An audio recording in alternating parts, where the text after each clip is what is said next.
rodeo, baby bacon cheese, and baby whopper cheese. I couldn't resist. Understandably, they're all my favorites. Can I keep one? That's not how burgers work. Big classics, baby-sized. Only at Burger King for a limited time. For the Record, proudly brought to you by Doctor's Hospital. Peace of mind is important when life happens. Doctor's Hospital, always there for you. Call 949-6066. Kirk Market. Experience a world of choice. JN Money, from abroad to yard. And Cineco, keeping Cayman covered. Ay, Bobo Tidi Kazi, everybody. I hear Cayman Airways celebrating their 58th anniversary by giving us the gifts. They got airfares on sale now for flights to every place they fly to next month through December. Look here, I going book my flights now to go Galawatin next month with Cayman Airways. I'll see you on a directly. Catch your seat on sale by August 8th. Other conditions apply. Call 949-2311 or visit CaymanAirways.com. Your award-winning, uniquely Caymanian airline. We ask our listeners and viewers to avoid any statements or comments which are abusive, derogatory, malicious, or defamatory. Do not use indecent language or make any statement that is false or misleading. Call 1-800-534-8255, 949-6990, 949-8037, or WhatsApp us on 925-3261. Live from Radio Cayman Studio. This is For the Record with Orrett Connor. Hear from your government officials, independents, and the opposition on issues that matter to you. For the Record. Engage in an open dialogue between residents and lawmakers. With Orrett Connor. Informative, impartial, insightful.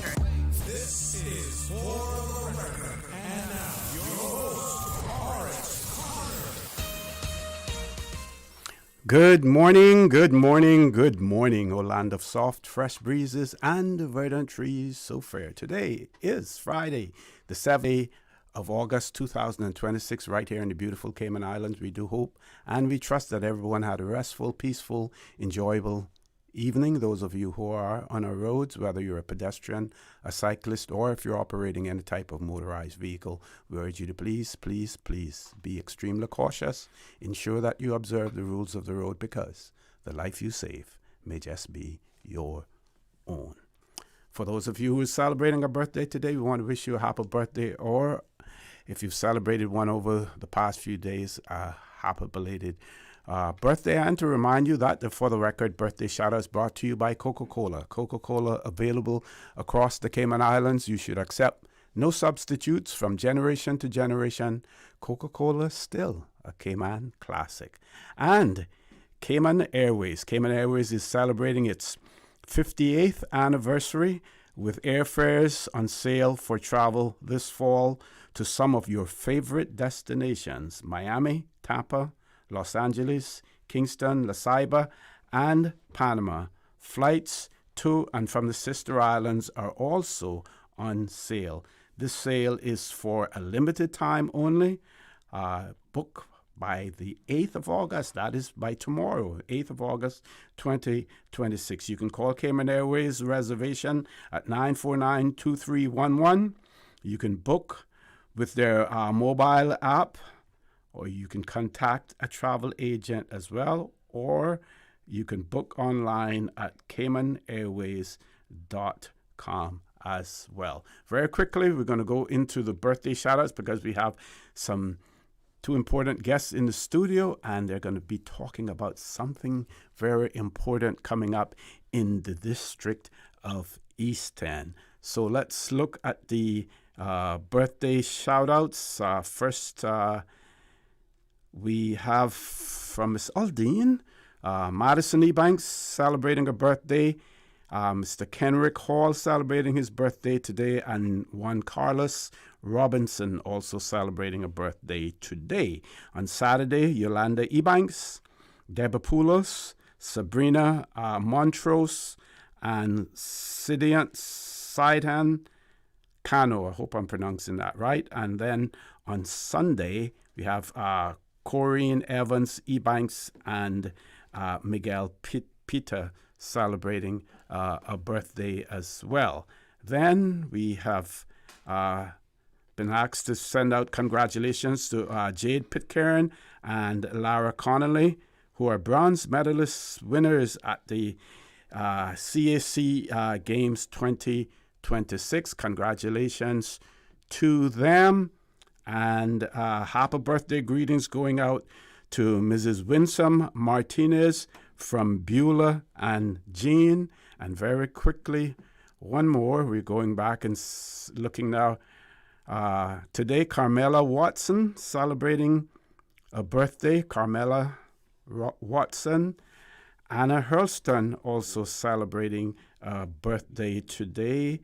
On Sunday, Mr. Leon Gold will be celebrating his birthday, as well as Jay Mehta celebrating a birthday on Sunday. Folks, if you know someone who's celebrating a birthday or any other momentous occasion, please share that information with us right here on For the Record, and we will give them a shout-out. Proudly brought to you by Coca-Cola as well as Cayman Airways. So, folks, it is my pleasure to have in the studio with me this morning the Honorable Isaac Rankine, Minister with responsibility for social development and innovation, as well as youth, sports, culture, and heritage. And we have another gentleman in the studio with us, and I'm going to have Minister Rankine introduce him as well. Minister, good morning, sir. Welcome back to For the Record. Good morning, OC, and good morning to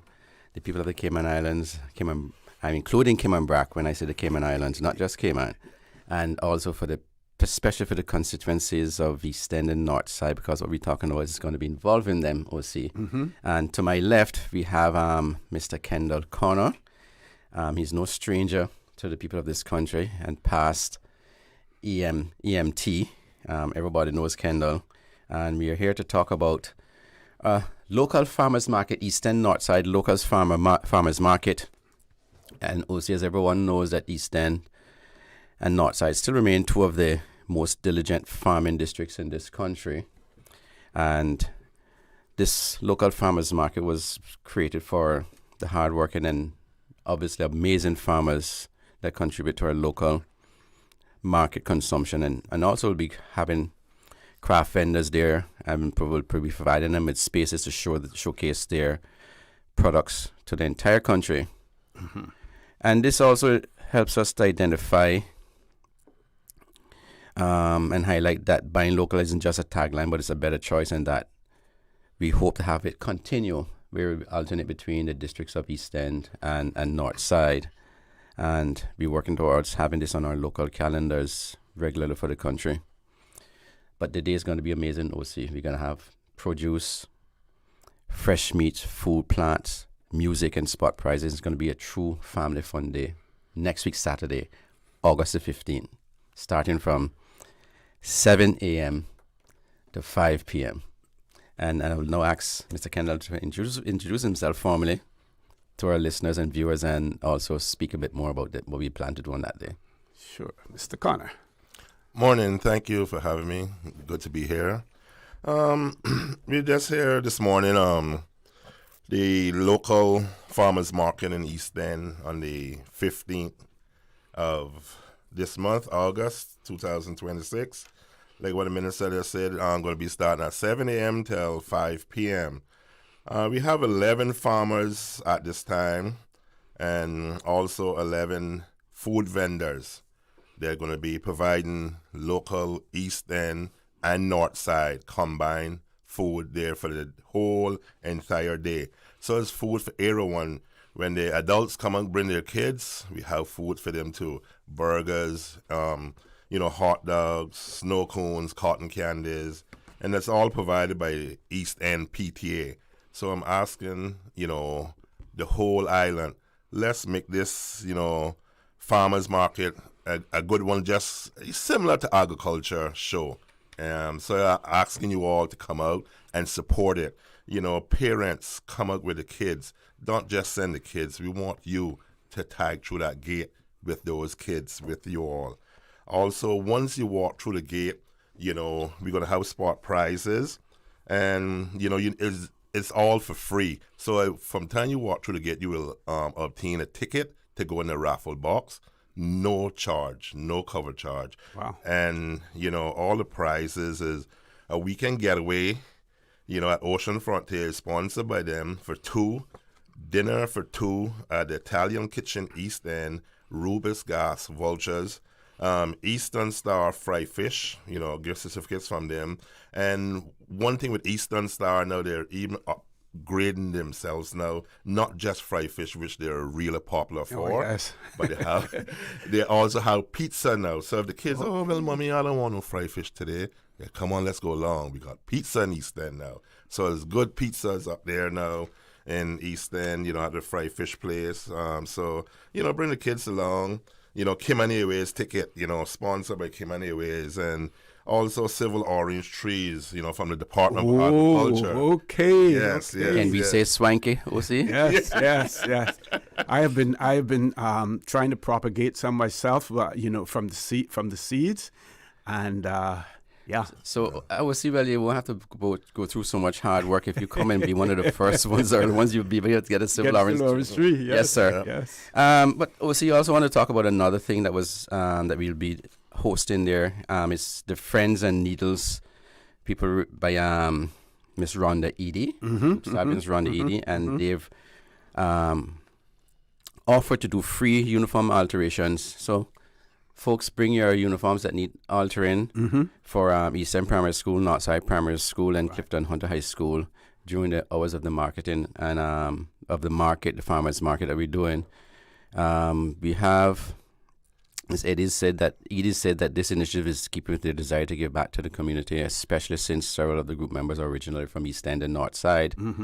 And when they saw the advertisement for the farmers market, they immediately reached out and requested to provide assistance. Great. So, and their members, I just want to say, call their names individually because it's admirable that they want to do this for these various communities. And that's Miss Rhonda Edie, Miss Kerry Nixon, Miss Carol Terry, Miss Ina Augustine, Shanna K. Johnson, Sharon Heights, Lorna Reed, Rejani Lopez, and other members of the group include Nasaria Saku, Shalette, Nettie Nicoletta, Celia Hyde, Cindy Shaw, and Sherion Fairweather. Wow. Quite a few. And they're asking that the uniforms be clean when they're brought there for them to be altered as well. Yes, indeed. So we plan to make it a fun-filled, family fun day.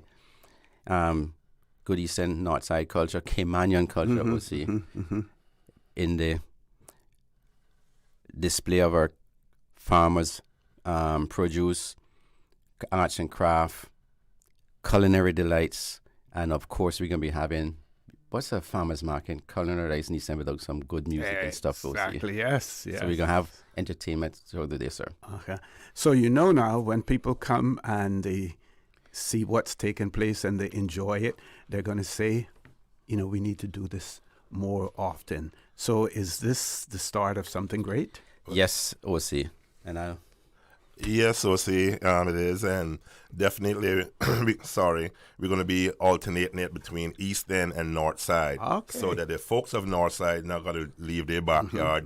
We will travel to them on the next occasion, and we'll keep alternating it around, the two districts and trying to get everyone out and involved with it. And definitely, we're going to we're going to continue this. Okay.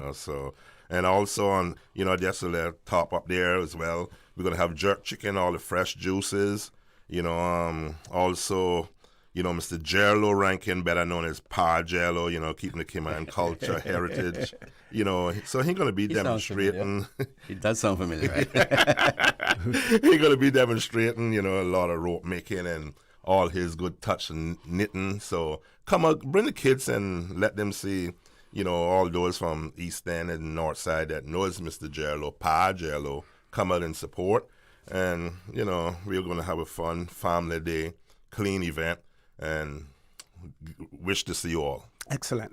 Gentlemen, we're going to take a commercial break. When we return, the conversation will continue talking about the farmers market that will take place in East End, but it's a combination of East End and North Side, taking place on August the 15th at the East End Heritage Field. It will be from 7 a.m. until 5 p.m.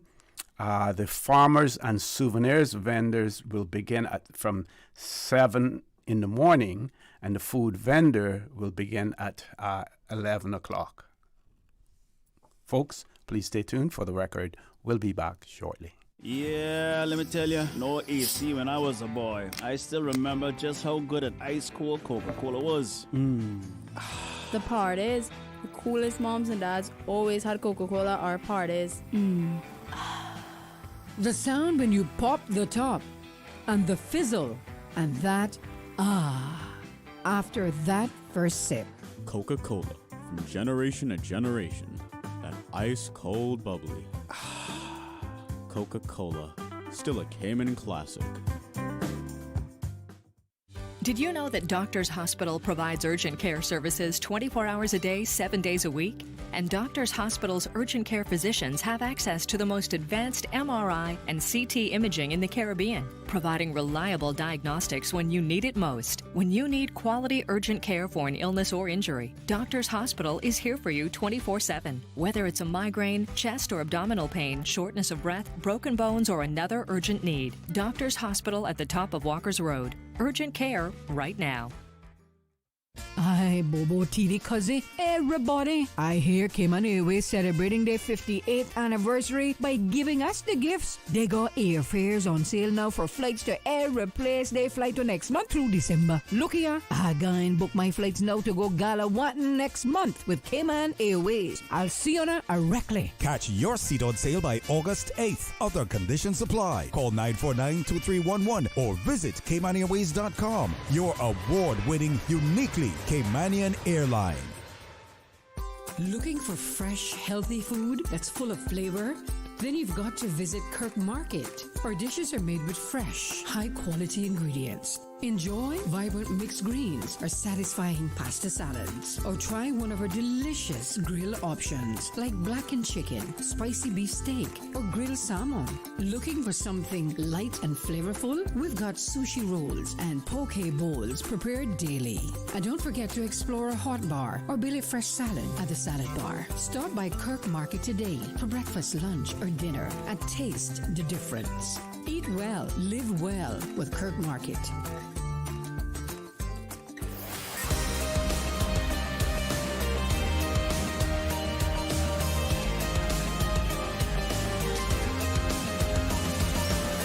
This is For the Record. Good morning and welcome back to For the Record. For those of you who are just joining us, it's my pleasure to have in the studio with me this morning Honorable Isaac Rankine, Minister, and Mr. Kenal Connor. We're talking about the combined East End and North Side local farmers market that will take place, and I'm going to throw the mic straight over to my guests so that they can cover everything that they want to cover. It will be on the 15th of this month, and it will be at the Heritage Field. Gentlemen. Yes, O.C. Again, we want to encourage everyone to come out and support this local initiative where we're giving our farmers and our local artisans an opportunity to showcase their wares. It's going to be, again, as we spoke about, it's going to be a free event. Going to be lots of fun for the whole entire family, entertainment, music throughout the day. We want to make it, again, a wholesome, fun-filled day for the whole entire family. So please come out and support this initiative. Support our local vendors, our farmers, and artisans. Yes. Also, for those of you who don't know where the Heritage Field is in East End, it's right next to the Texaco gas station.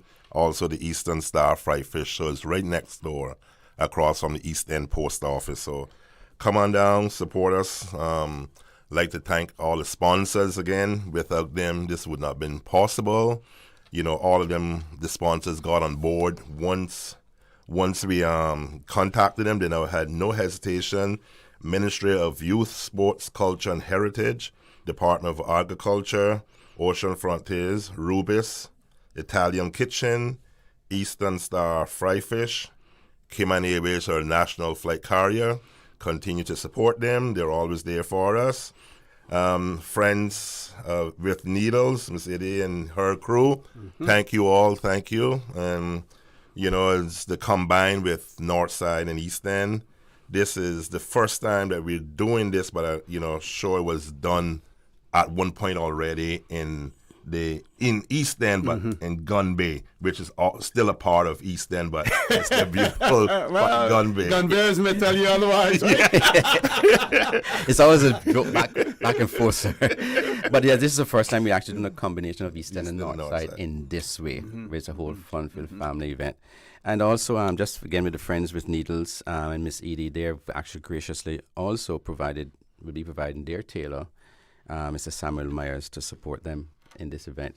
And OC, while you typically get uniforms from the PTA or the uniform stores for the various schools, some of those uniforms don't fit exactly how you'd like them to fit. So this is an opportunity for you to bring your uniforms and get it altered while you wait.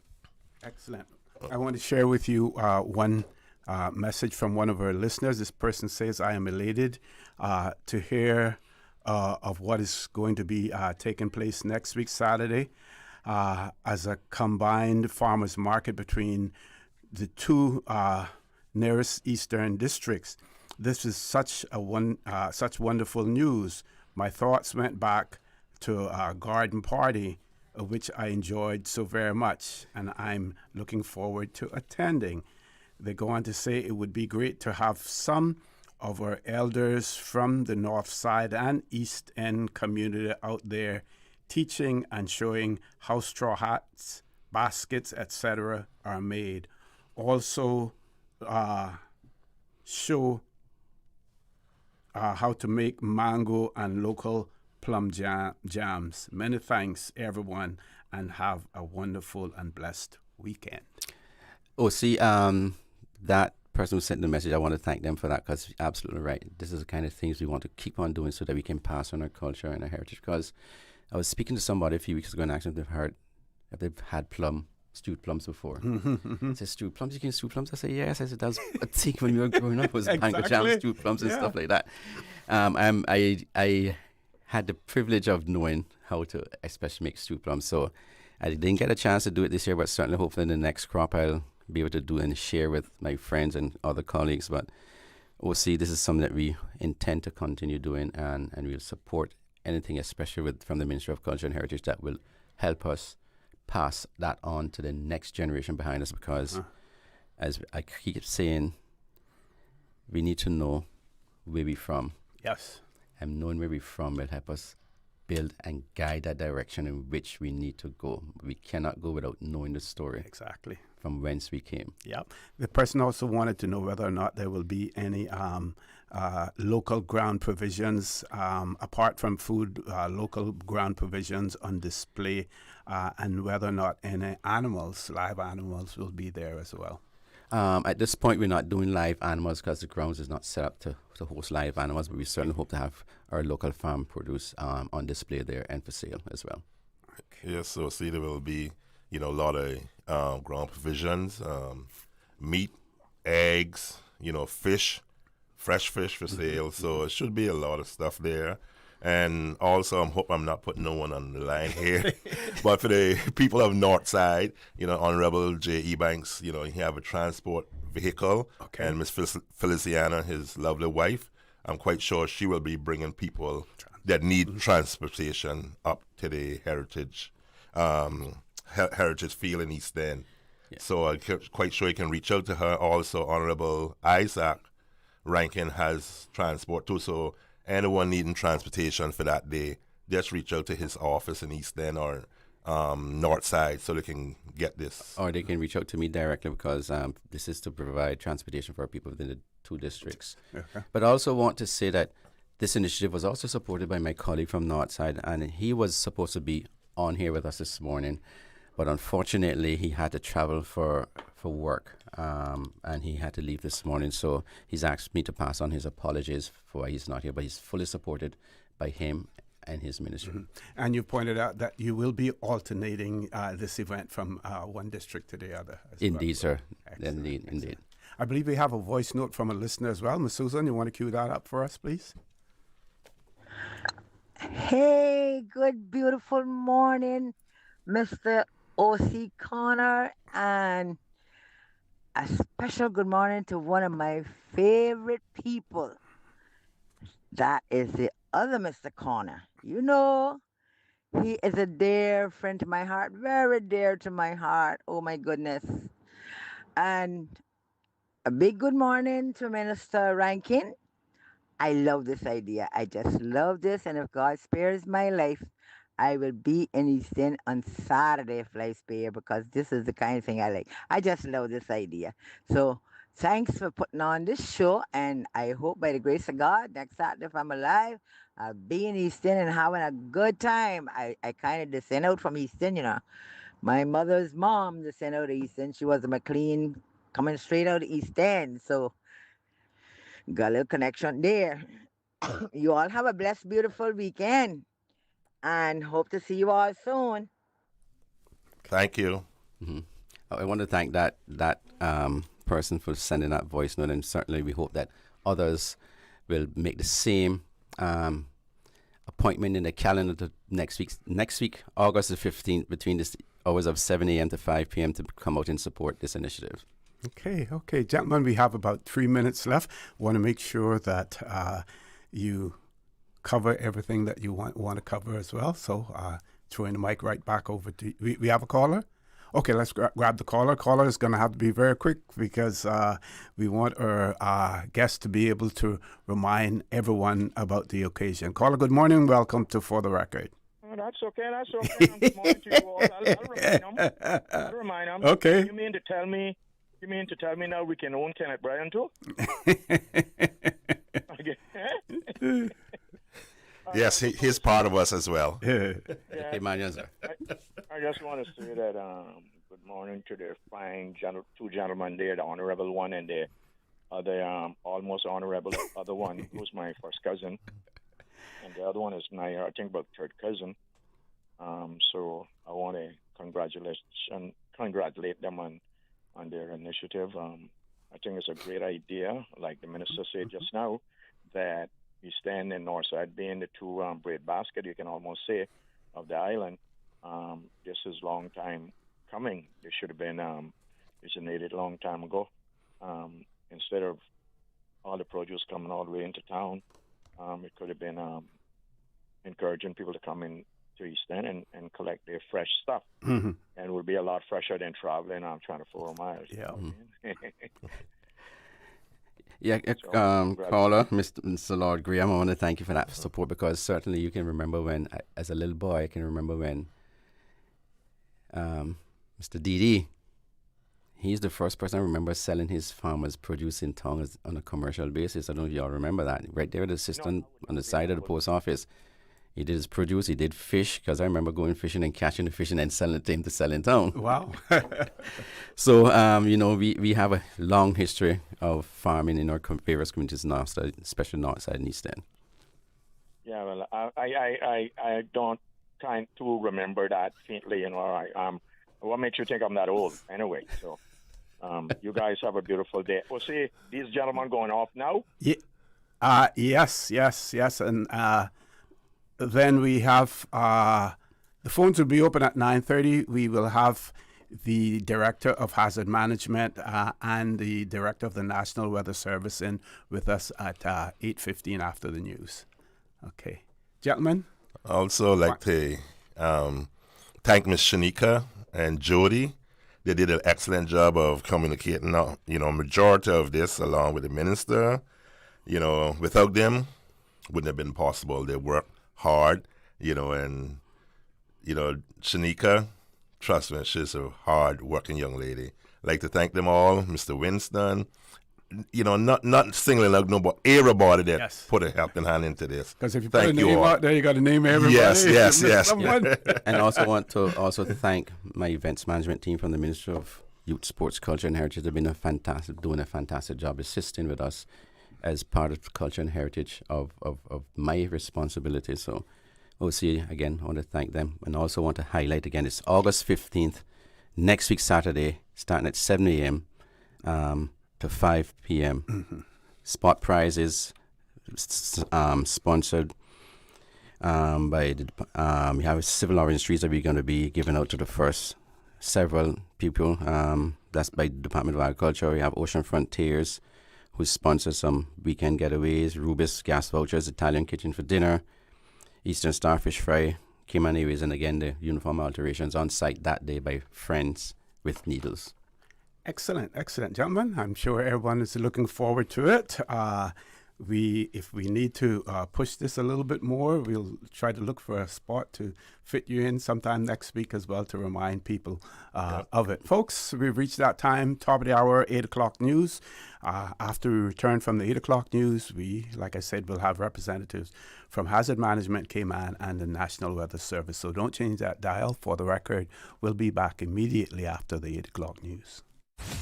For today's biggest news. Radio Cayman, the voice of the Cayman Island. With your latest news, I'm Carsley Fuller. A review of the Health Services Authority's governance structures, leadership capability, and operational effectiveness identifies 11, quote, key challenges. Together, these cover how the HSA sets direction, how decisions get made, how performance is tracked, how it communicates internally and externally, and its organizational culture. Deputy Chief Officer in the Ministry of Health, XE Tomlinson Panton, tells Radio Cayman that KPMG assessment started back in January to identify practical opportunities to strengthen the authority. The assessment identified 11 key challenges and 47 opportunities for improvement across 5 governance pillars. The Honorable Catherine Ebanks-Wilkes says her ministry, the HSA Board, and the HSA leadership will work together to develop a phased implementation plan to address the report's recommendations. All 47 recommendations are seen as the ministry as a priority. None of them are being set aside. The only difference will be the timeline for implementation. The first step is the establishment of a governance implementation steering group within the next 3 months. That group will oversee implementation of the report's recommendations and coordinate actions across the responsible parties. Alongside this, an independent clinical operational review will be commissioned to provide an objective assessment of the authority's clinical services and operational performance. You can read the full report online at gov.ky. In other news, the Planning Authority gives the green light for 2 government planning proposals. The Central Planning Authority approved the Port Authority's application to install removable shade structures and fencing along Seafarers Way in central Georgetown. Before the meeting, the Department of Environment flagged that the port is, quote, vulnerable due to coastal positioning, facing significant winds and wave action during hurricanes and nor'westers, recommending that the shades be easily dismantled and stored ahead of any forecasted inclement weather. As part of the green light, the CPA ruled that before any work, the Port Authority does need to submit a construction methodology to the Department of Environment for review and approval, and that the structure be demountable, so it, quote, can be removed and securely stored in advance of forecast severe weather. The Health Services Authority also got a thumbs up on its 2 change of use applications at the Georgetown Hospital. The first change involves converting 1,700 square feet from administrative offices to a pediatric outpatient clinic, and the second, a conversion of 1,500 square feet from the women's health offices and treatment rooms to an adolescent mental health clinic. You can find the full meeting summary at planning.ky. In regional news, the European Union has given 5 Caribbean nations notice that they need to end their citizenship by investment programs or risk losing visa-free access to Europe's Schengen area by 2028. Currently, foreigners can obtain citizenship in one of the countries by making a qualified investment in its economy, such as buying real estate or contributing to a government fund. Passports from one of these nations allow visa-free travel to some 140 countries and territories. With costs starting around $200,000, these citizenship by investment programs provide vital revenue to the Caribbean nations. The EU has sent letters to the governments of Antigua and Barbuda, Dominica, Grenada, St. Lucia, and St. Kitts and Nevis. According to a statement, the countries are planning a coordinated response, including a mission to Brussels. Now with a check of international news, here's the BBC, which takes us out of the newscast. I'm Carsley Fuller. BBC News with Govinda Gill. Saudi Arabia, Turkey and Pakistan have signed a joint defence agreement to boost their collective security. It states an attack on either of them would be regarded as an attack against them all. Police in Thailand say a student has killed 7 people in a northern Bangkok suburb, including teachers at his school and earlier 2 of his grandparents. The 14-year-old then shot himself. 9 people are in a critical condition. Thailand's Prime Minister said the shooter's friend had told police he'd been under great stress. He said his actions suggested he'd clearly planned the attack. The Africa Centres for Disease Control says communities must play a bigger role in tackling the rapidly spreading Ebola outbreak in eastern Congo. Its head told the BBC that involving village leaders could help counter misinformation, detect cases early and promote safer burial practices. BBC News. Stay in touch with Radio Cayman with the latest up-to-date, accurate news and information. For your convenience, the headline news will be repeated on our sister station, Breeze 105.3 FM, weekdays at 8:30 a.m. Follow Radio Cayman on social media, Facebook, Instagram, Twitter, or download the Radio Cayman app in the App Store or log on to www.radiocayman.gov.ky and stay connected to what's happening in the community. Radio Cayman, your voice, your choice, your radio. Celebrating 50 years of broadcasting in the Cayman Islands, this is Radio Cayman 89.9 FM. The 8 a.m. weather update brought to you by CG Britcay, where people come first. We were set to battle, and your Aunt Angie was leading the pack when... Aunt Angie, what does this have to do with car damage? Oh, right. Well, long story long. I took down the assassins and wound up inventing a new form of mixed martial arts. I became an international champion until one sore loser karate kicked my car. But I was covered with CG. Covered for malicious damage and more. CG Britcay. Good like that. All benefits are subject to policy provisions, including eligibility at the time of service.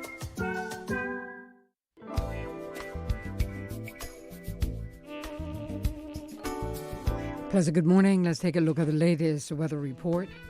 Current temperature is 86 degrees. Relative humidity is 79%. The barometric pressure is 1016.4 millibars. The wind is out of the southeast at 3 knots. Synopsis indicate isolated showers along with possible thunder is expected across the Cayman area for the next 24 hours as an upper level lingers across the northwestern Caribbean. Radar imagery show a few showers in and around the Cayman area moving west. Now the forecast for today calling for partly cloudy skies with a 40% chance of afternoon showers and possible thunder, and temperatures will be in the low to mid-90s with a heat index of 107 degrees Fahrenheit.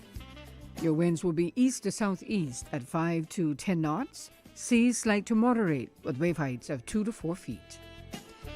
Forecast for tonight calling for partly cloudy skies with cloudy spells and a 40% chance of late night showers and thunder. And temperatures falling to the low to mid-80s tonight. Your winds will be east to southeast at 5 to 10 knots, and seas will be slight to moderate with wave heights of 2 to 4 feet as well. Low tide will be this morning at a minute after 11. High tide this evening at 6:24. The sun will set this evening at 6:57 and will rise tomorrow morning at 5 minutes past 6. And the outlook is calling for similar weather conditions through Sunday evening with an increase in chance of showers as a tropical wave approaches the Cayman area. And that's the very latest on your weather report. The 8 a.m. weather update brought to you by CG Britcay, where people come first. The Passport and Corporate Services Office is urging all residents to verify the validity of their travel documents and take steps to protect them ahead of the hurricane season, which starts the 1st of June. Residents are advised to check passport expiry date, verify entry requirements for their destination, apply for or renew passports and visas early, and make copies of passports and key documents and store them in waterproof containers. For more information, call 345-649-7678 or email passportandcorporate@gov.ky. Healthcare Pharmacy, caring about your health for the past 25 years. Radio Cayman's premier health show. Alzheimer's and dementia, are they the same disorder? Yeah, I think that's a very important question. For the Health of It with Tara Bush. For the Health of It with Tara Bush. Is heard on Saturdays at 9:30 a.m. and on Wednesdays at 7 p.m. Brought to you by Healthcare Pharmacy in Grand Harbor, where they care about your health. Transfer and refill your prescription online. Visit healthcarepharmacy.ky or call 947-8900. Healthcare Pharmacy, now with a second location in Governor's Square. Healthcare Pharmacy, where they care about your health. The traffic report is brought to you by Subway. Enjoy a delicious start to your day with breakfast from Subway.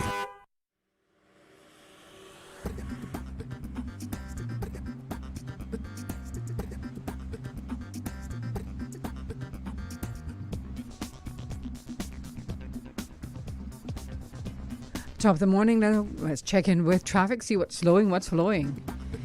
Pretty good flow movement coming from the east on Shamrock Road, Lidford Pearson Highway, steady but flowing, as well as on Cool Road heading to the Georgetown area and heading east on Cool Road. Traffic moving at a moderate pace.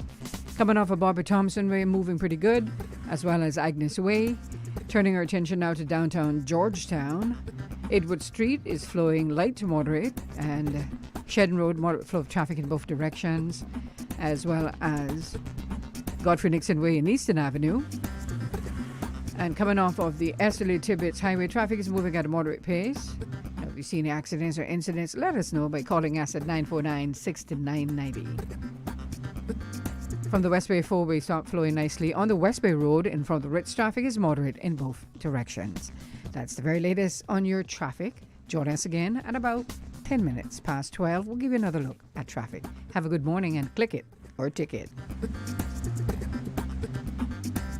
Start your year off right with Subway's Fresh Fit menu. 4 protein pack subs with 20 grams or more protein, under 500 calories, and loaded with full servings of crisp veggies on hearty multi-grain bread. Try the grilled chicken and avocado, the ham and turkey stacker, the seasoned steak and avocado, or the turkey and ranch delight. Big flavor, plenty of protein, and fresh veggies in every bite. Fuel your day the Fresh Fit way. Only at Subway. Subway. Eat fresh. The traffic report is brought to you by Subway. Enjoy a delicious start to your day with breakfast from Subway. Dear Grand Cayman, we write to you from the future. If you look to your right, or maybe your left, you will notice a huge landmark. Mount Trashmore?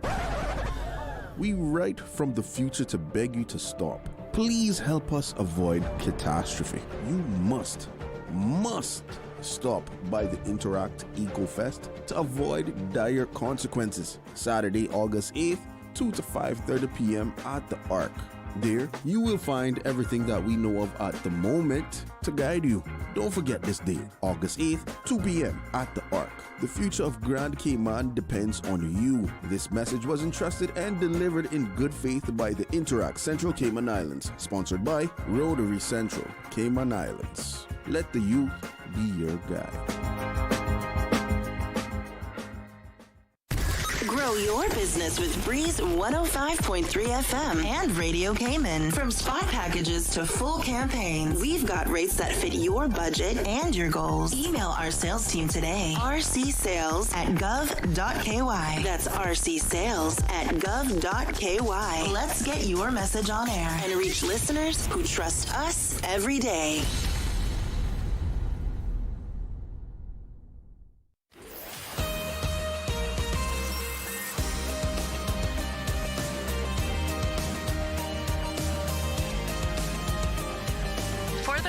With Orrett Connor. Good morning and welcome back to For the Record. My pleasure now to have in the studio with me Mr. John Tibbetts, who's the Director General of the Cayman Islands National Weather Service, and Ms. Danielle Coleman, who's the Director of Hazard Management, Cayman Islands. Folks, good morning. Welcome back to For the Record. Good morning, Mr. O.C. Good morning, O.C. Good morning, listeners. Great to be here as always. Excellent. So for our listening and viewing audience, we will be focusing this morning. The show will focus current as well as recent weather conditions, along with an updated outlook for the 2026 Atlantic hurricane season. Other discussion topics will include the recent prevalence of Sahara dust, last week's earthquake, and the waterspout incident earlier this week. We will also discuss disaster preparedness and readiness in reinforcing the importance of remaining alert, being prepared, and following official government channels for trusted information. So let's start, folks, with the current as well as the recent weather conditions. Mr. Tibbetts, over to you, sir. Good morning, everyone. The Cayman Islands at this time of the year, the weather systems that normally impact the Cayman Islands is usually in the form of tropical waves. And it's a bit more compounded at times with what we call upper level troughs. And sometimes they combine and really blow things up, as it were. As everybody should have noticed recently, we've been having pretty nice days, and then getting into the nighttime, late evenings and into the nighttime, we've been having some thunder showers fire off, and especially at night, we get some thunder showers, some decent thunder showers recently, and that pattern, according to our forecast from the National Weather Service, appears to continue. We've got some cloudy spells with some thunder showers forecasted for tonight again, with possibly an afternoon shower, thunder shower this afternoon as well. And that is, for right now, being supported by an upper level trough. That's the main supporting system. They do have in the outlook for Sunday that a tropical wave will be approaching us. So we will have to see when that tropical wave gets in the area, if the upper level trough is still going to be there, and if it's going to continue, maybe it's going to enhance it and what have you. So we'll see what that double system, as it were, how it impacts the Cayman Islands. Okay, Danny, anything you want to add there? No, again, it's just this time of year. You know, we've got these. When the storms come, we love it because, of course, it helps the garden, helps everything grow green and nice and fresh. And you know, it's just be aware of it and drive safely and just be conscious of all the other hazards that come with rains and storms and so forth. But again, this is just business as normal for this sort of time of year. Yeah. Mm-hmm. The what we call water spout incident that took place, in my young days, when most of the times you would observe a water spout on the western end, of the island. Of course, I lived in Georgetown, so if you're out on the waterfront, you would see it as well. And there were so many stories about the ability to actually lift up vessels and things of that nature as well. But I saw some videos that showed the ferocity of that system as well. Can you explain to our audience what it is all about, the scientific part of it as well? Okay, so let's. I'll try not to get too heavily complicated. In the Cayman Islands, when we're having very unstable weather conditions and we're getting like thunderstorms firing off and cumulus clouds that go way, way up in the atmosphere, there are always little vortices or little circulations, small circulations that pop up and what have you. We start to see those as funnel clouds and stuff like that coming at the base of the clouds, and then a full-blown water spout, as it were. In the case, in this particular case, we're carrying out some research on it, and specifically we're going to be looking at the weather radar and see what it detected and what have you. What I've seen in terms of images from it is more the wind impact as it goes through the hotel area there. And you can see how strong the winds were and stuff like that in the system. Now, interestingly, under the pure definition and stuff like that, if you get a water spout that comes ashore, they actually define it as a tornado. Okay? Mm-hmm. Now, there's a further part of scientific clarification. Sometimes with water spouts, they classify them in two different ways, and it depends on the wind speeds and the circulation speeds in it.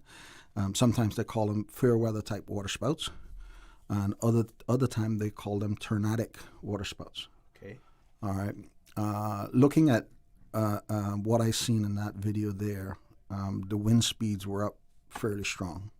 We're probably talking 40 to 50 miles per hour. Mm-hmm. I think that would kind of take it out of the definition of a fair weather type water spout and perhaps get it into the tornadic type water spout, as it were. But it is something that we're doing some research on, and we will see and dig up what we could find from it and stuff like that. I remember we had one water spout. It was regarding one of the storms that went by, and it came along the south coast and crossed over the gas station by Countryside. Mm-hmm, mm-hmm. And we used the radar to track the circulation on it. And we managed to get some CTV footage and stuff like that. And we could see the circulation and see what it was doing and stuff like that. And that one is really, really complicated because the water spout did not come down and just stay on the ground. It was like hopping, as it were. And so we could see times and when the water spout, the remnants of that water spout was on the ground and blowing things around on the surface. And then there were other times it just disappeared, all right? Indicating that at times the strength and the system, the strength within the cloud itself to generate the vorticity center was not too stable. And so it wasn't always getting all the support from up top. Either way, with regards to this one, this system, the staff of the National Weather Service will be doing some research on it and digging into the radar and see what it saw and what have you. The Weather Service, the weather radar itself does have a Doppler feature to it, which means that it can get some indication of wind speeds. So we again, the water spout, the Doppler radar is actually designed to give us like a three-dimensional structure for this system. So I think we'll get a good handle on it and see where our research leads. Okay, so we're in the month of August now. What should residents expect as we move further into the hurricane season? I'll ask John to talk about that. And then Danny, on top of that, I want you to talk about preparedness and, where we are as far as preparedness for that part of the season. Okay, so hurricane season predictions and what's driving it and where we're going with it.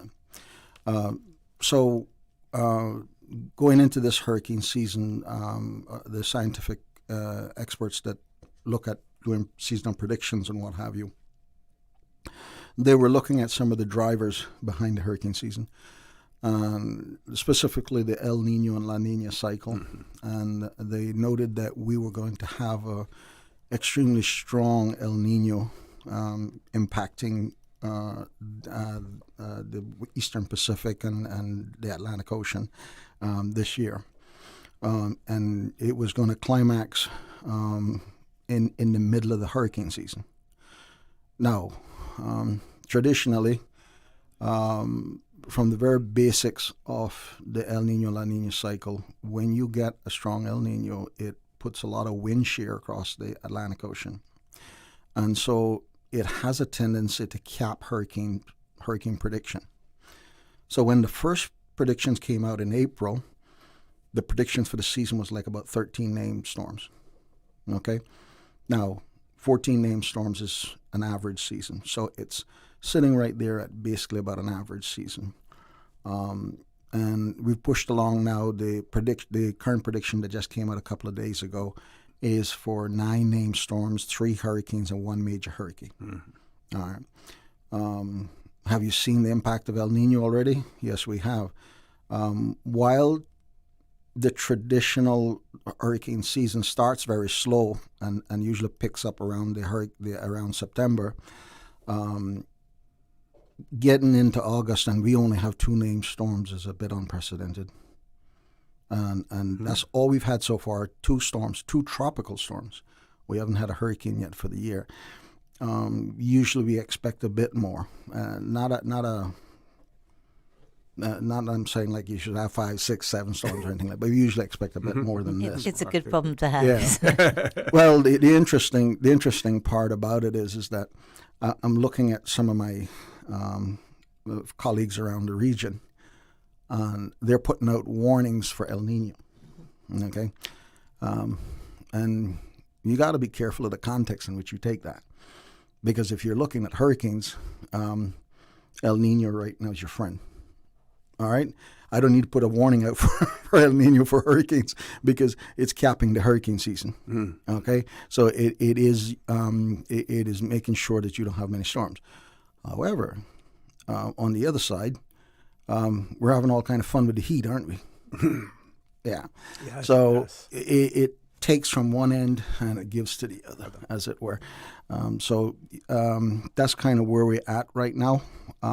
We are going to soon be approaching the peak of the hurricane season.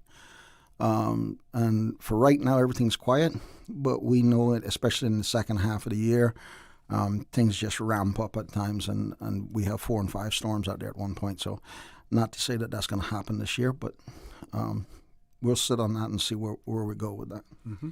I think as a follow-on, I mean, again, as John says, you have the heat. Yes, you have the El Nino and the heat, but also with the dust that we've been having. Yeah. And that is obviously a big hazard for people with asthma and respiratory illnesses. So, it's balancing, the greater good or the greater evil. It's one of those things that we just have to work with whatever we've got at the time and make sure whoever the most vulnerable people are, that we're working with those people to make sure that they're safe.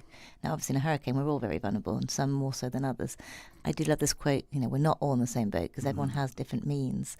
However, with things like dust, obviously, people are much more impacted if they do have asthma. So, making sure that the messaging that we're giving from government is very consistent with the most at risk at the time. Mm-hmm. Okay, with that, we're going to take a commercial break, folks. Please stay tuned. When we return, the conversation with Ms. Danielle Coleman and Mr. John Tibbetts will continue. Please stay tuned. For the record, we'll be back shortly. There you go, sir. Thanks for choosing JN Money Transfer. Boy, thanks to JN Money Transfer, I can stay right here in Cayman and pay mama bills back home in Jamaica. Her water, light, phone, and other bills never late. Every month I pay everything in one place. Make payments to over 30 companies in Jamaica through JN Money Transfer. Fast, affordable, convenient. Call 1-800-744-1163 for details. My mom's a superhero. She always knows what to do when I feel icky. Yesterday, we went to West Bay Pharmacy, and they had everything she needed. Medicine, my favorite Band-Aids with dinosaurs, and even flavored vitamins. Mom says they keep our family healthy. I think they're magic. Don't tell anyone. I think superhero shop at West Bay Pharmacy. West Bay Pharmacy, where the superheroes shop. West Bay Pharmacy and Centennial Towers. Convenient quality care is just around the corner. Looking for fresh, healthy food that's full of flavor? Then you've got to visit Kirk Market. Our dishes are made with fresh, high-quality ingredients. Enjoy vibrant mixed greens or satisfying pasta salads. Or try one of our delicious grill options like blackened chicken, spicy beef steak, or grilled salmon. Looking for something light and flavorful? We've got sushi rolls and poke bowls prepared daily. And don't forget to explore a hot bar or Billy Fresh salad at the salad bar. Stop by Kirk Market today for breakfast, lunch, or dinner and taste the difference. Eat well, live well with Kirk Market.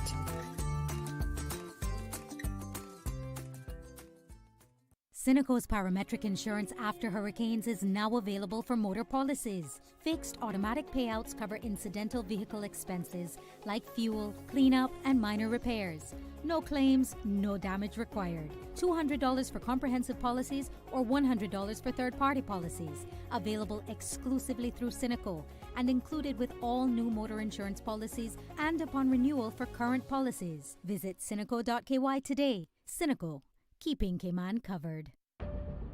Dear Grand Cayman, we write to you from the future. If you look to your right or maybe your left, you will notice a huge landmark. Mount Trashmore?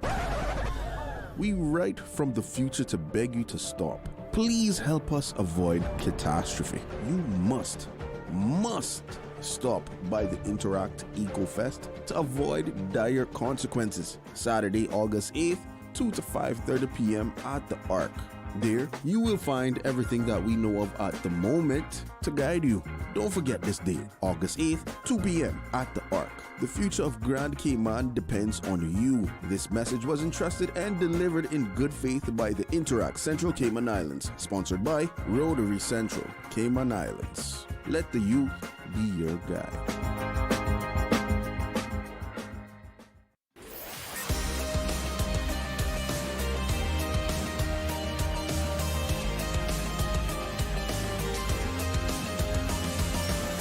This is For the Record. Good morning and welcome back to For the Record. For those of you who are just joining us, let me remind you that we have the Director General of the National Weather Service, Cayman Islands National Weather Service, Mr. John Tibbetts, and the Director of Hazard Management, Cayman Islands, Mr. Danny Coleman, in the studio with us. We're discussing everything weather.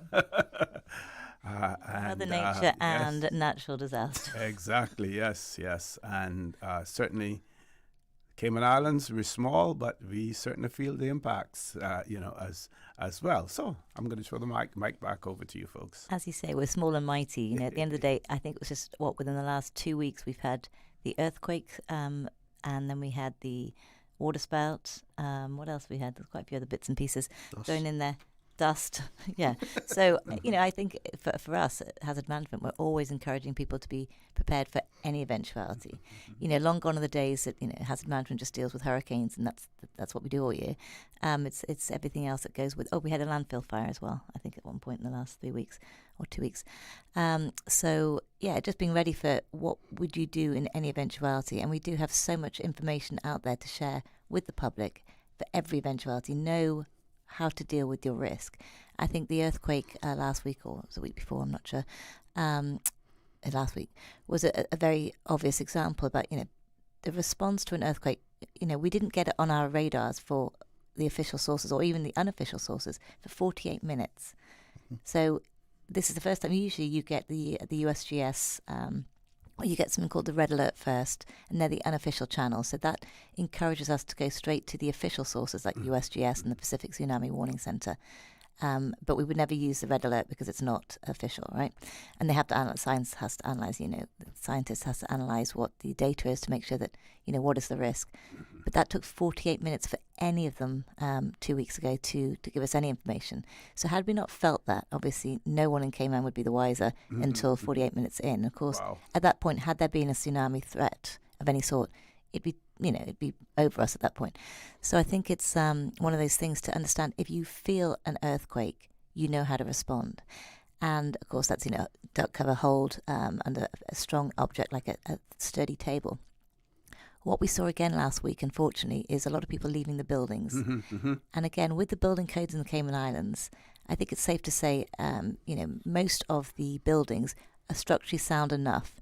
So we strongly encourage, and we've done a lot of work with this on, people involved in building codes and planning departments, but also private individuals who do this for a living.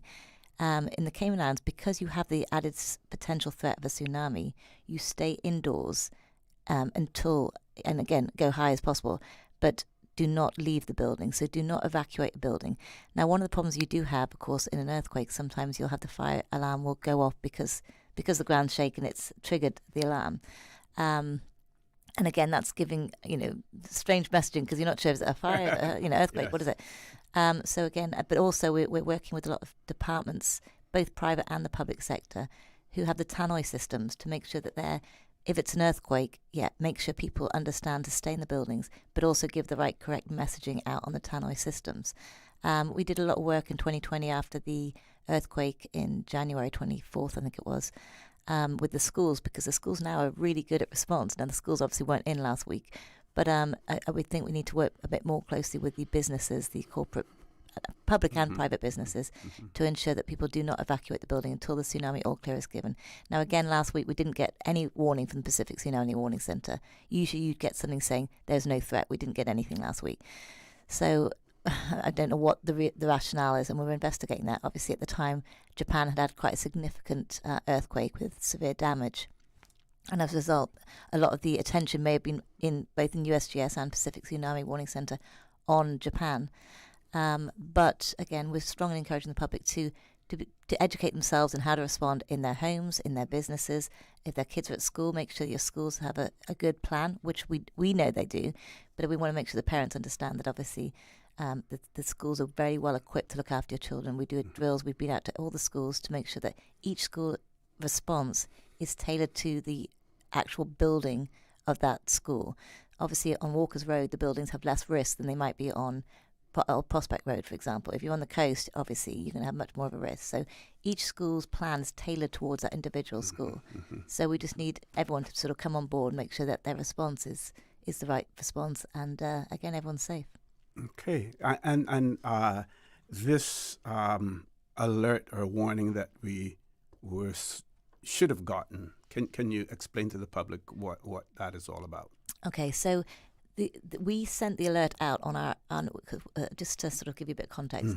So the Cayman Islands at Hazard Management, we can trigger various alerts. One is the radio alert, which we call Phase 1. We can trigger radio interrupt of all the stations across the Cayman Islands from our office and our phones. Phase 2 is the app, which is the National Emergency Notification app, ad hoc, BlackBerry app. And again, this is a very loud alert. It's an SMS as well as an email that can go out to everyone who downloads it. Now, I think we're still about 11,500 people have downloaded it out of 90,000. We still have a long way to go. And we've had this app for about 4 years now. Again, strongly encouraging the public to download that because it really could save your life. We are working towards the two other things we're working towards. One is working very closely with Flow and Digicel to get that SMS as a priority. And we have the SMS on the app, but again, if you haven't downloaded the app, you can't get the SMS. And so that we're working with them. And then also, finally, is the cellular broadcast, which we're really keen on getting that through. And again, a lot of work is going on for feasibility studies. How do we get the right infrastructure in place and so forth? So that's what the big project is right now. But it's a long-term project. It's been, we've been working on this for some time, and we're just really hoping to get that over the finishing line. That will really help. You don't have to download anything. If you're on a cruise ship, you're on a plane, you come in, you're going to get that alert. It's like the cellular broadcast.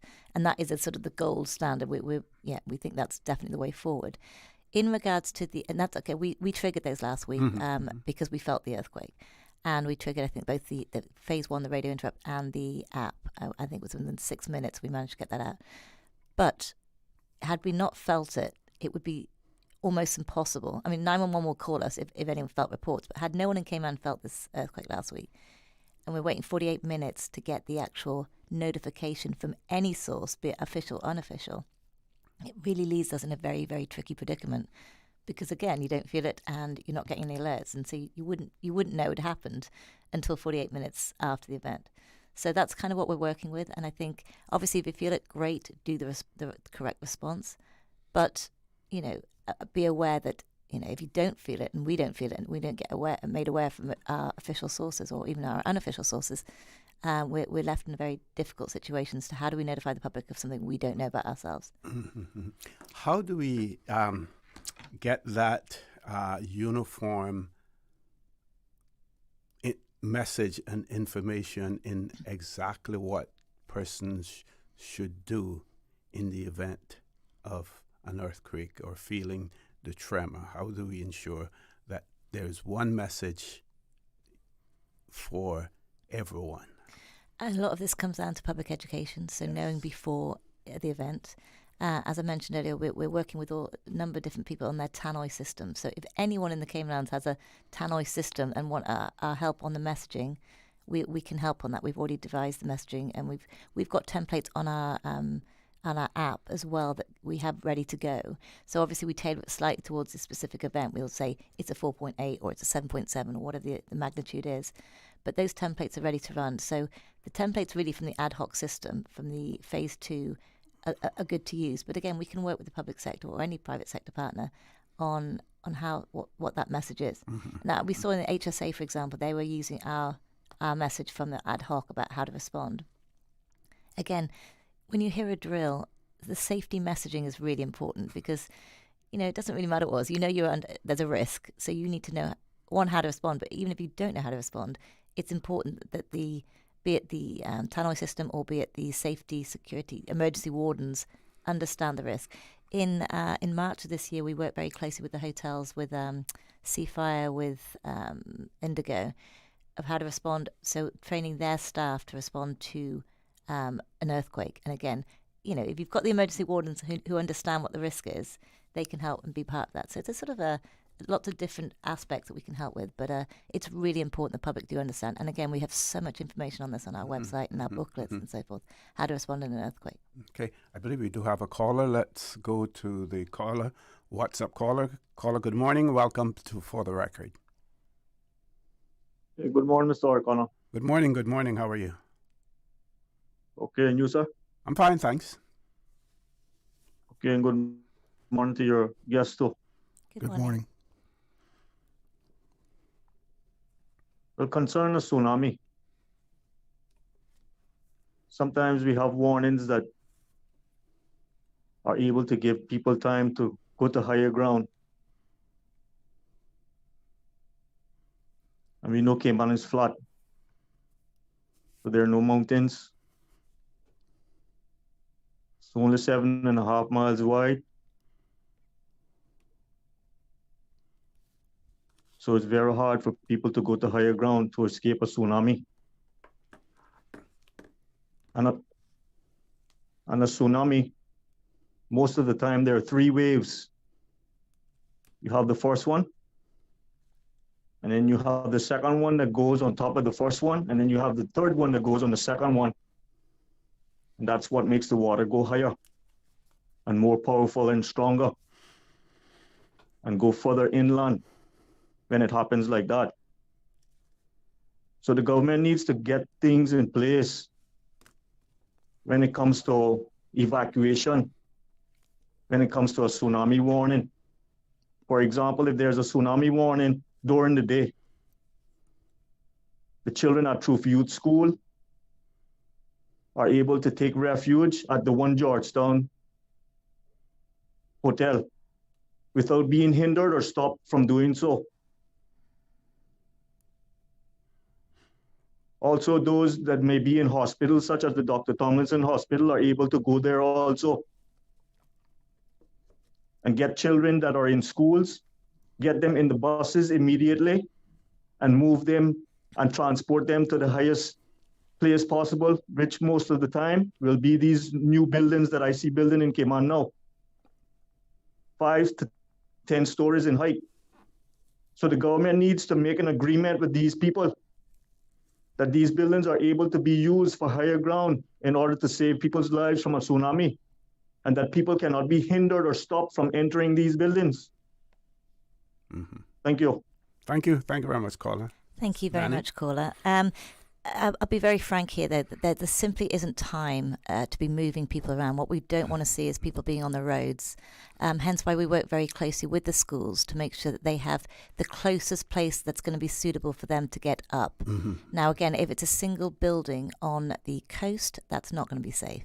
So we work with the schools, particularly saying, okay, well, where's the high rise, the closest high rise? If you're talking about getting 200 children across the road, down here, down there, it's never going to work. So I think it's one of those things we have to be very realistic about what the threat is there. It's not a massive threat. We've done a lot of work with NOAA on the tsunami modelling, with bathymetry data. We've done a lot of the worst case possible scenarios. Mm-hmm. But the worst case possible scenario is a 3-minute warning time of the models that we have. So you don't have time to do extreme amount of evacuation. And again, you don't want to block the roads, because what we saw in 2020 with a lot of people on the roads, if a tsunami came during that time, they would have been washed out. So you have to be incredibly realistic. If you're in a building, so again, looking at your home, if you have a second story, great. If you have a close place you can go to, great. But know that you have a very, very short time frame. That's, again, assuming you feel the earthquake. We are working, again, public-private sector work very closely together. Part of our National Emergency Operations Centre are that. So with buildings that, like, high-rise buildings, working with their teams and saying, well, okay, if there were people, tourists on the side of the road near the Kimpton who aren't guests at the Kimpton, let's find ways to make sure they can actually enter the building and get high. We saw in 2020 a number of tourists coming into the government admin building. But again, knowing what the risk is and knowing how to respond, I think with anywhere in the world, where you live, you accept certain risks. We're in a hurricane belt. We know hurricanes will come at certain times of the year. We are prone to earthquakes, like the rest of the world seems to be right now as well. We don't have the wildfires, so we're not having to deal with that on a regular basis. But again, knowing where you are most of the time, be it your school, be it your office, be it your home, how would you respond safely in those specific situations? When I walk into a supermarket and I think, okay, well, just quick risk assessment, I'll tend to look at different things, but where would I go if there was an earthquake here? And I don't suggest this to everyone else, because otherwise you're always on high alert. But it's obviously in the business that we're in, we tend to do quick risk assessments when we're in certain areas.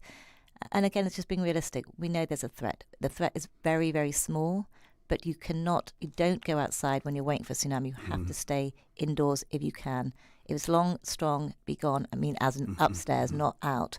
And again, know what the risks are. And again, we're happy to help any public sector, private sector, school to look at their own specific risk and work with them. And 2020 was a demonstration in terms of what not to do as opposed to what to do. Yeah, I mean, other than the risk itself of the people on the road, which was a significant risk, it's the first responding agencies, the fire, the police, the EMS can't get through. So when you're blocking the roads up, and that's the same in the aftermath of a hurricane, if you're blocking the roads up, we can't do our job. So damage assessment, for example, will get delayed. There's a lot of things that we would really encourage the public to stay off the roads for. And of course, this is one of them, Yep. We do have a caller, but we have to take a commercial break first. Sorry. Folks, please stay tuned. For the record, we'll be back shortly. Accidents and illnesses can strike without warning.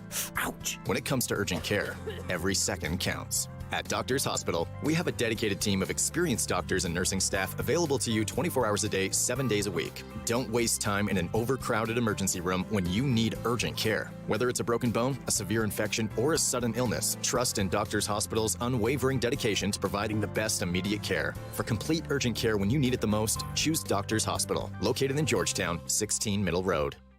Hey, new drivers, don't just drive smart. Cineco and Inspire Cayman's Safe Driver program will show you how.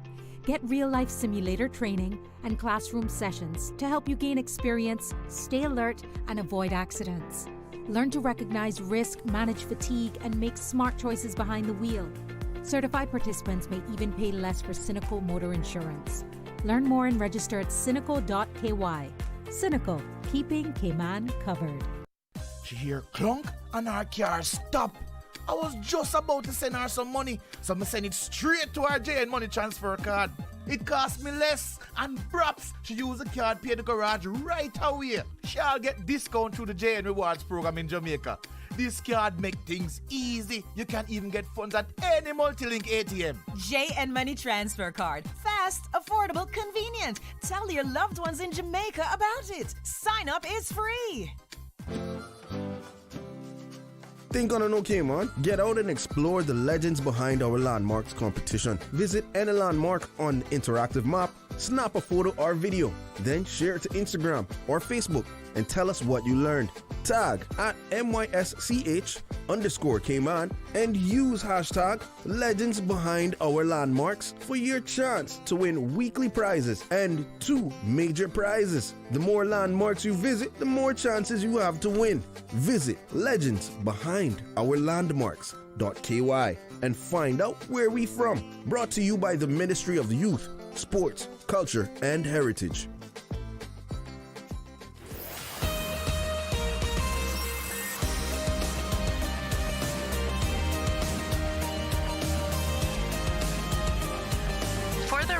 with Orrett Connor.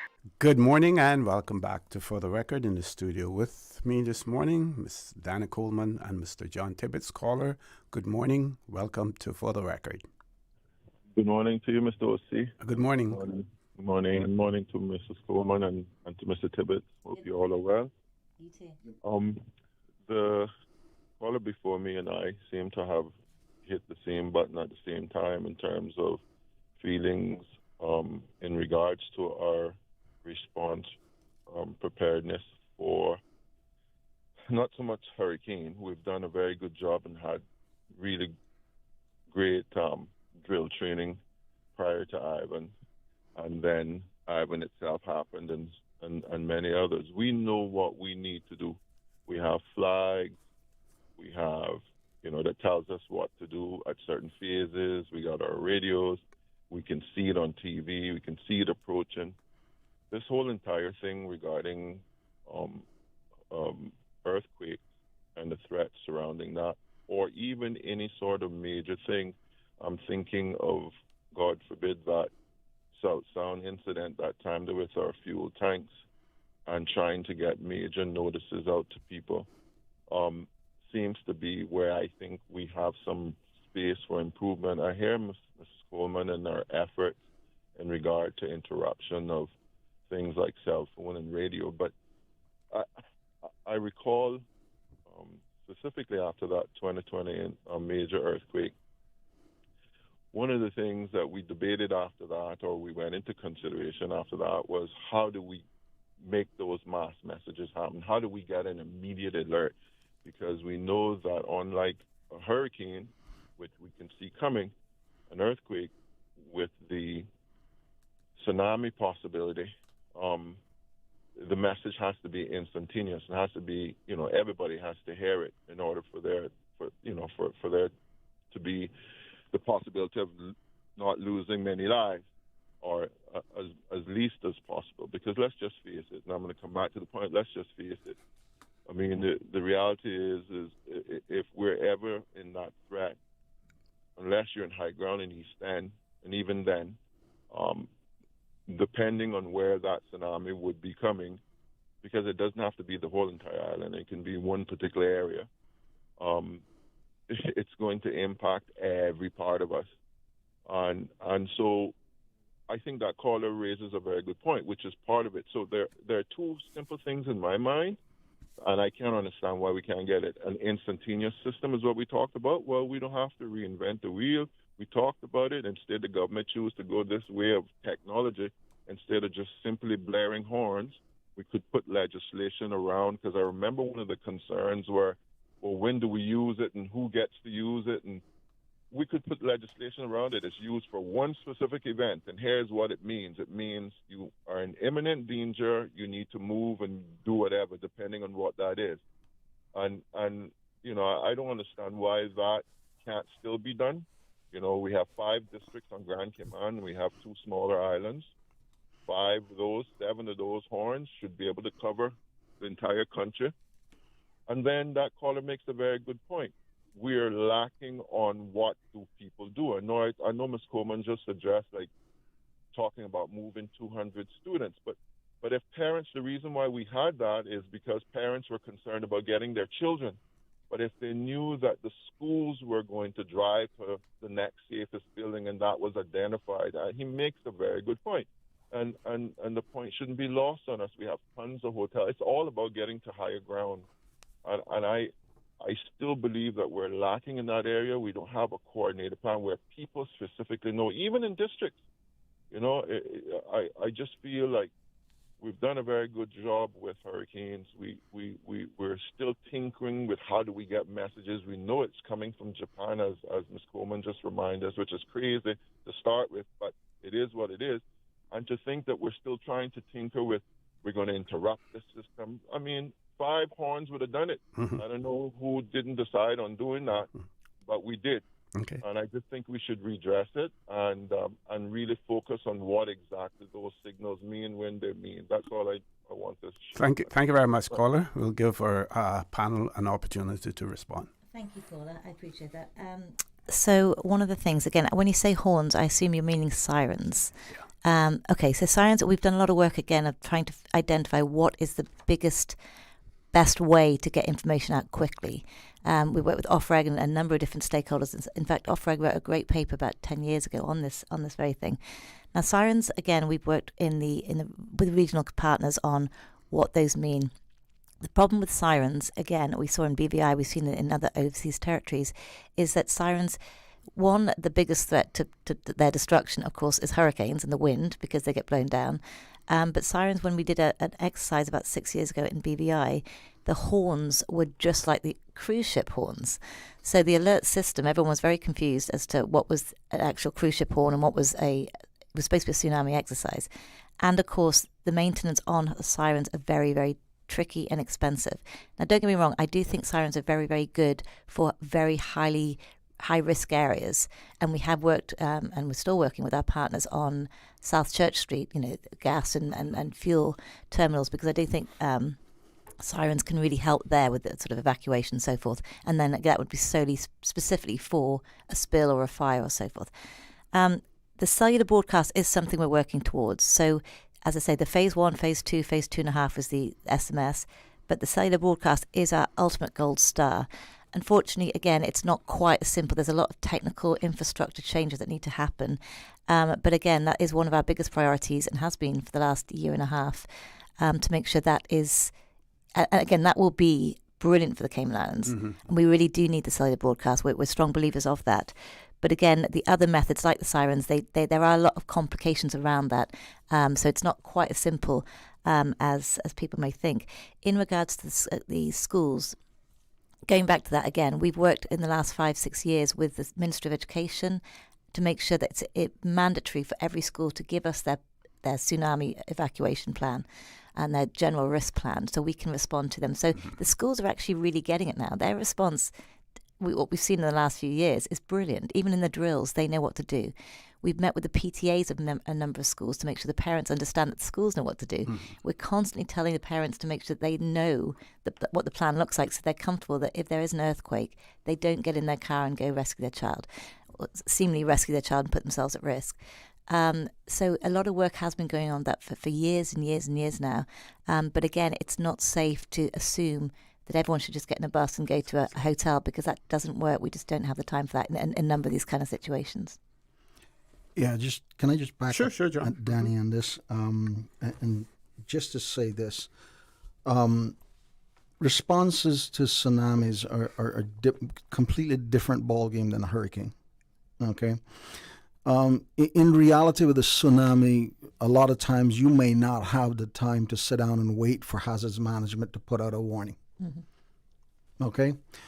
And if you're thinking that you're going to rescue your kid, you actually, what you end up doing is you transfer yourself to becoming a part of the problem.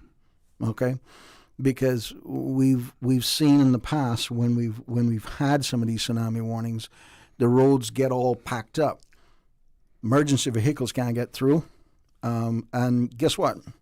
If you do have a tsunami, you're going to be caught in your car along the road, going from one place to the other. The reality with a tsunami most of the times is that you have to, wherever you're going to move to, has to be real close by.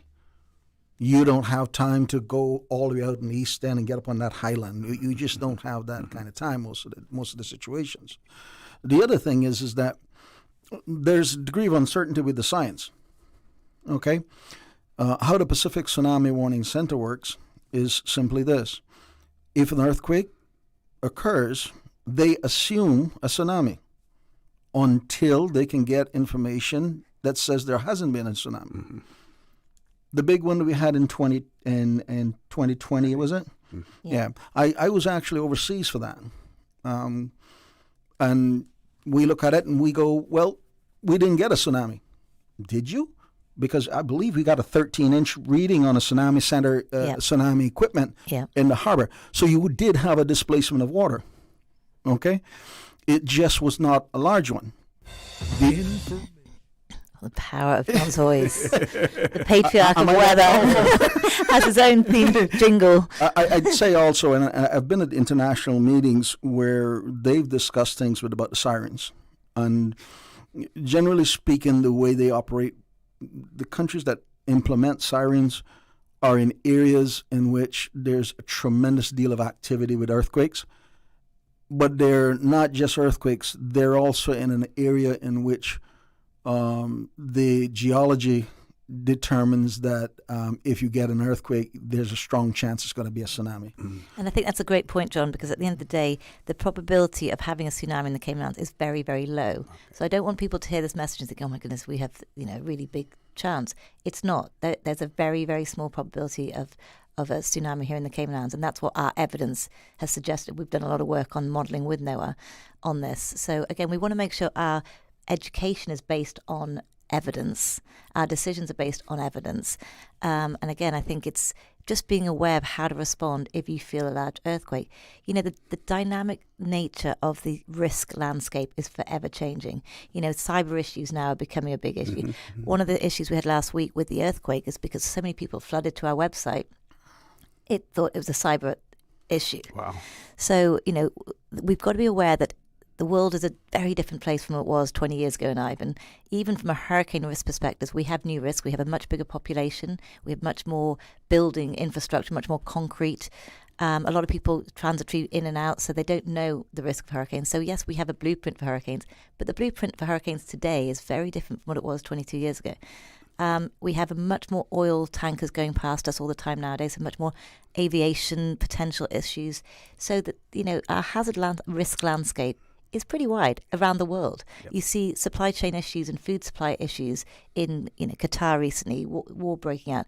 So there's a lot of things we do have to think about, and it's not just the obvious Mother Nature, earthquakes, hurricanes. It's all the other things that we need to contend with and make sure that our response to each one is based on evidence but also proportionate to the risk. Certainly. With that, we're going to go to our headline news. Folks, please stay tuned for the record. We'll be back shortly. From Radio Cayman's newsroom, this is Headlines. Local, regional, international news. The Headline News is brought to you by Kirk Market and Health Services Authority. The Ministry of Health has 4 draft public health bills they're hoping that you'll weigh in on. You're invited to town hall meetings in the Sister Islands to discuss the bills, starting tonight at 5 p.m. at the Aston Ruddy Civic Center, followed by a 1 p.m. meeting at the Little Cayman Beach Resort on Saturday. In international news, at least 7 people have died in Thailand after a teenage boy shot his grandparents and school teachers. The Prime Minister says more than 30 others were injured and 9 in serious condition. Authorities say the 14-year-old suspected shooter is also dead, with authorities telling reporters the attack was, quote, well prepared with clear steps and clear goals. This is the second school shooting in Thailand this year. And a U.S. judge in New Mexico has ordered Meta to pay another $567 million for its failure to warn the public about dangers its platforms pose to children, marking the largest fine against the company over child safety. The judge said the social media giant is a, quote, public nuisance akin to air pollution, and that it must put the money in a fund aimed at reducing future harms.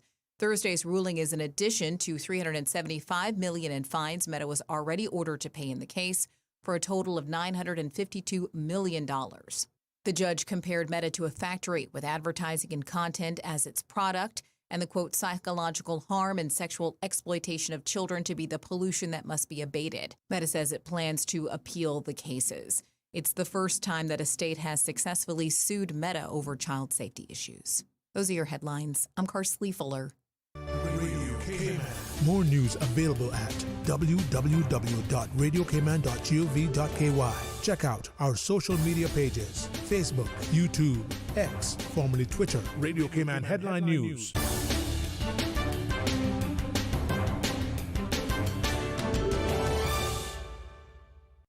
HSA's orthopedic clinic has relocated to the second floor of the Smith Road Medical Center. Our dedicated team of highly skilled orthopedic surgeons treat conditions ranging from spine to ankle injuries in adult and pediatric patients. We offer minimally invasive procedures from ligament reconstruction to hip and knee replacement. If you have experienced an injury due to sports or day-to-day activities, call 949-8600 and schedule an appointment with HSA's Orthopedic Clinic, now located at the Smith Road Medical Center. Looking for fresh, healthy food that's full of flavor? Then you've got to visit Kirk Market. Our dishes are made with fresh, high-quality ingredients. Enjoy vibrant mixed greens or satisfying pasta salads. Or try one of our delicious grill options like blackened chicken, spicy beef steak, or grilled salmon. Looking for something light and flavorful? We've got sushi rolls and poke bowls prepared daily. And don't forget to explore a hot bar or Billy Fresh salad at the salad bar. Stop by Kirk Market today for breakfast, lunch, or dinner and taste the difference. Eat well, live well with Kirk Market.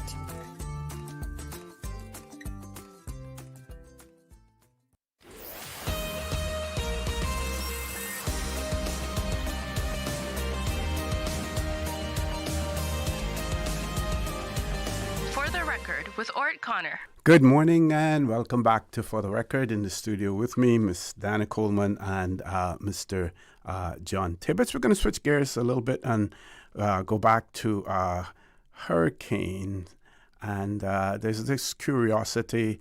So we would like you to explain how Atlantic hurricane names are selected and the process for retiring names following significant storms. This is John's favorite topic. Okay, so the hurricane names. The Atlantic Basin operates with a list of 6 names, 6 sets of names. Okay, so we know 6 years out in advance what the names for the hurricane season is going to be. Okay, and that list and the whole process is run by the Regional Hurricane Committee. Generally speaking, the chairman of the Hurricane Committee is the director of the National Hurricane Center. Generally, okay? For my years, that's what's been. I don't think it's necessarily written in stone that it has to be him or her, but that's generally how it works. So you have this 6 lists of names, and after each hurricane season, the member states look at the various storms that have occurred over the passage of the season, and one of the members, at least one of the members, must submit a request to retire a name. But they've got a list of very specific logic for retiring a name. So if we haven't had a hurricane for 10 years and we get a hurricane, that doesn't necessarily mean we're going to retire that hurricane name. If we get a Cat 4 hurricane and it does, or a major Cat 4 or Cat 5 hurricane, and perhaps it doesn't do any damage and doesn't kill any lives and what have you, perhaps that doesn't reach the threshold either. And I've been at regional hurricane committee meetings where countries have proposed the retirement of names and it hasn't been accepted. Okay, so the first phase is applying for the name to be retired, and then second, once it's been accepted, then the committee then considers a replacement name for that list. Now, it does get a bit tricky because we're now starting to juggle that the Atlantic Basin has, for the majority of the places, English-speaking countries, but we've now got Spanish-speaking countries. We've even got a few French, okay?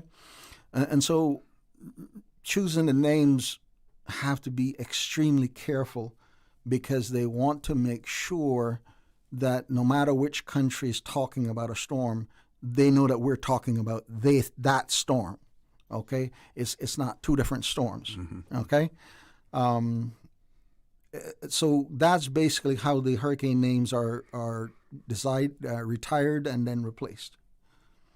Okay, one of our listeners has written and said, for the loud sound that is given on the app when there is an earthquake or other emergency, is it possible that you use a different lower frequency sound for all clear, as there is no need to startle people with an all clear sound? Yeah, that's a good point. So we do have different thresholds of what the alert is. So obviously, if even in a hurricane, if there's rapid intensification, we'll be using a very loud alert. For the all clear, we shouldn't be using a loud alert. So it'd be interesting. I can look at whether it was used last week. What would generally happen if we need to get people's attention very quickly? We'll use the loud alert. If it's something that we just want to update the public on, but we still want to use the app, then we'll use a softer tone. So yeah, if it was used last week, we won't do that in future. It should be the all clear should be done on a low alert. Can we go back to talking about the Sahara dust? As I'm not sure how long this phenomenon has been going on, but if it's been going on for decades, then by now the Sahara should not be. There should not be any more sand in the Sahara. If you're thinking logically, right? Well, when has this phenomenon really been so noticeable? I'm glad I was able to make you all laugh. Well, you don't know how you touch some of the pet peeves. Should we talk about sarcasm next as well? That'll be erosion. Well, I can understand sarcasm a little bit better. In all fairness, I can. But understand something. You go back in history, and you got to be talking millions of years, when supposedly the great continent of Pangaea broke apart, and all the various continents kind of went in their place and what have you. And once that occurred, then the natural heating of the planets, the continents, would naturally set up your atmospheric systems, okay? And you go back to that, from back in those days, okay, Sahara was a desert. From back in those days, Sahara dust was being lifted into the atmosphere by the global wind pattern, okay? I do think that in recent years, we've become a bit more aware of it, as communication and media make their advances in technology, and even the Danny Colemans of the world come along. Okay, and what I mean by that is that when hazards management was started, there were a lot of people out there going like, yeah, well, there are hurricanes. That's it. Okay, and now and we've gone through the hazards management has gone through some great leaders and stuff like that. But in recent years, hazards management has expanded its reach and expanded where it plays an important role in the island's disaster management and what have you. And so a lot of times we have to wait for individuals to make things more noticeable, put it more out front for us to recognize it's happening.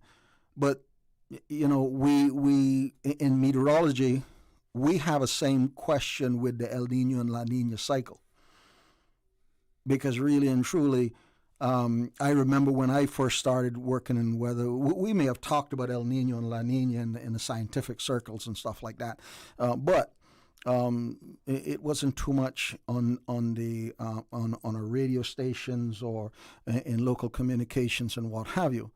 And yet, the El Nino La Nina cycle is just like the Sahara dust business, in the sense that it's been around for a long period of time, because the El Nino cycle and the La Nina cycle is driven by atmospheric systems that have been set up for millions of years now. So it's just that our science is catching up with those and finally recognizing what it means and how it impacts us and what have you. A lot of times in the Western Caribbean, we don't even have it that bad with the Sahara dust in some ways. You go in the Eastern Caribbean, things are a whole lot worse because a lot of that heavier dust is down low. And by the way, in terms of the Sahara Desert running out of sand and dust, it's not really sand that's picked up. It's the dust. Okay. The wind speeds are not strong enough to lift the sand itself and keep it suspended. If you were to go on the Caribbean Institute for Meteorology and Hydrology, they actually, one of the things that they do is they run a dust program, all right? And they do predictions of 2 different levels of dust. And it has to do with the size of the particles, okay? And obviously the wind patterns and stuff like that will impact the different types of dust in different ways. And then that dust impacts us in different kinds of ways. I think you can also compare it a bit to like medical science. You know, medical science has come a heck of a long way in the last 30, 40 years. Amen. And a lot of the things we may have had 40 years ago, we wouldn't have known about. Now, with medical science, you have all these amazing machines that tell you now much more likely you've got this or that or whatever else. The same with the kind of the information we have from hazards. You know, a lot of the IAT flood sensors we've got the early warning systems and all that. You know, we never had that 40 years ago. So a lot of the risks that we may or may not have perceived or that our elders can tell us that they experienced, we just didn't have the science to back it up. It was more of a sort of, maybe we did, maybe we didn't. And I think that's why the historical data is so incredibly important for what data we did have. And a lot of that will be memories of our elder population. You know, whether dust was there, whether, you know, we did have the issues with other things. I mean, transportation issues are by far much more than they used to be because we have much more transport. But Certainly. the threats were there. A lot of them were there. We're going to go to a commercial break, and then when we return, if you can also talk about the advisories that you put out now in relation to Sahara dust as a result. And I do believe we do have a caller on hold as well. Folks, please stay tuned. For the record, we'll be back shortly. Did you know that Doctors Hospital provides urgent care services 24 hours a day, 7 days a week? And Doctors Hospital's urgent care physicians have access to the most advanced MRI and CT imaging in the Caribbean, providing reliable diagnostics when you need it most. When you need quality urgent care for an illness or injury, Doctors Hospital is here for you 24/7. Whether it's a migraine, chest or abdominal pain, shortness of breath, broken bones, or another urgent need, Doctors Hospital at the top of Walker's Road. Urgent care right now. For the Health of It, heard on Wednesdays at 7 p.m. and repeated on Saturdays at 9:30 a.m. is brought to you by The Light Room. Tired of being unwell and struggling to find the energy and vitality to live the life you desire? Come get recharged from the inside out at The Light Room. Our non-invasive, holistic energy enhancement system detoxifies and energizes the body, enabling self-healing and balance. Book online at www.thelightroom.ky or call 938-HEAL, 38 Pasadora Place, GT. The 8:12 a.m. Weather Report, Monday through Friday, is proudly sponsored by CG Britke. Insurance, health, pensions, life, where people come first.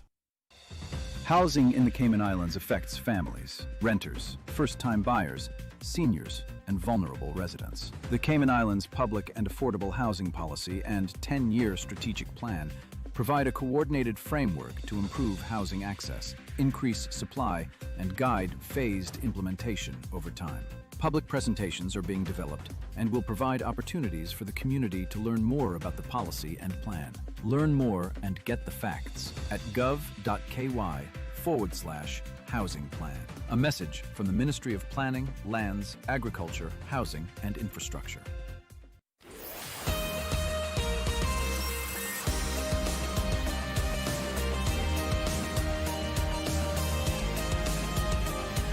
For the Record with Orrett Connor. Good morning and welcome back to For the Record, or panelists in the studio. They have a hard stop at 9:30. We do have one caller. We're going to take that caller, and that will give us sufficient time to wrap up. Caller, good morning. Welcome to For the Record. Yes, good morning, Mr. O.C., and to your panel there, Ms. Coleman and Mr. Tibbetts. Good morning. Good morning. Sean Ebanks here. Yeah, we're discussing some scary stuff when you're talking about tsunamis and stuff like that happening in Cayman or around Cayman. It's very scary because we are a very low-lying island, not much natural high grounds, So it's very scary. I think the main thing we need to do, continue doing, is continue to pray to God, and asking Him to protect us from these kind of natural disasters. That's number one. But also, in the event of a tsunami, I think everyone, first thing we need to do is all seek higher grounds, whether that's in the buildings or wherever. That's also including the first responders and vehicles that they have. I don't know if it's been thought about, but certainly, there should be certain points close to these emergency responders, like, the fire station, ambulance, hospital, whatever you have there.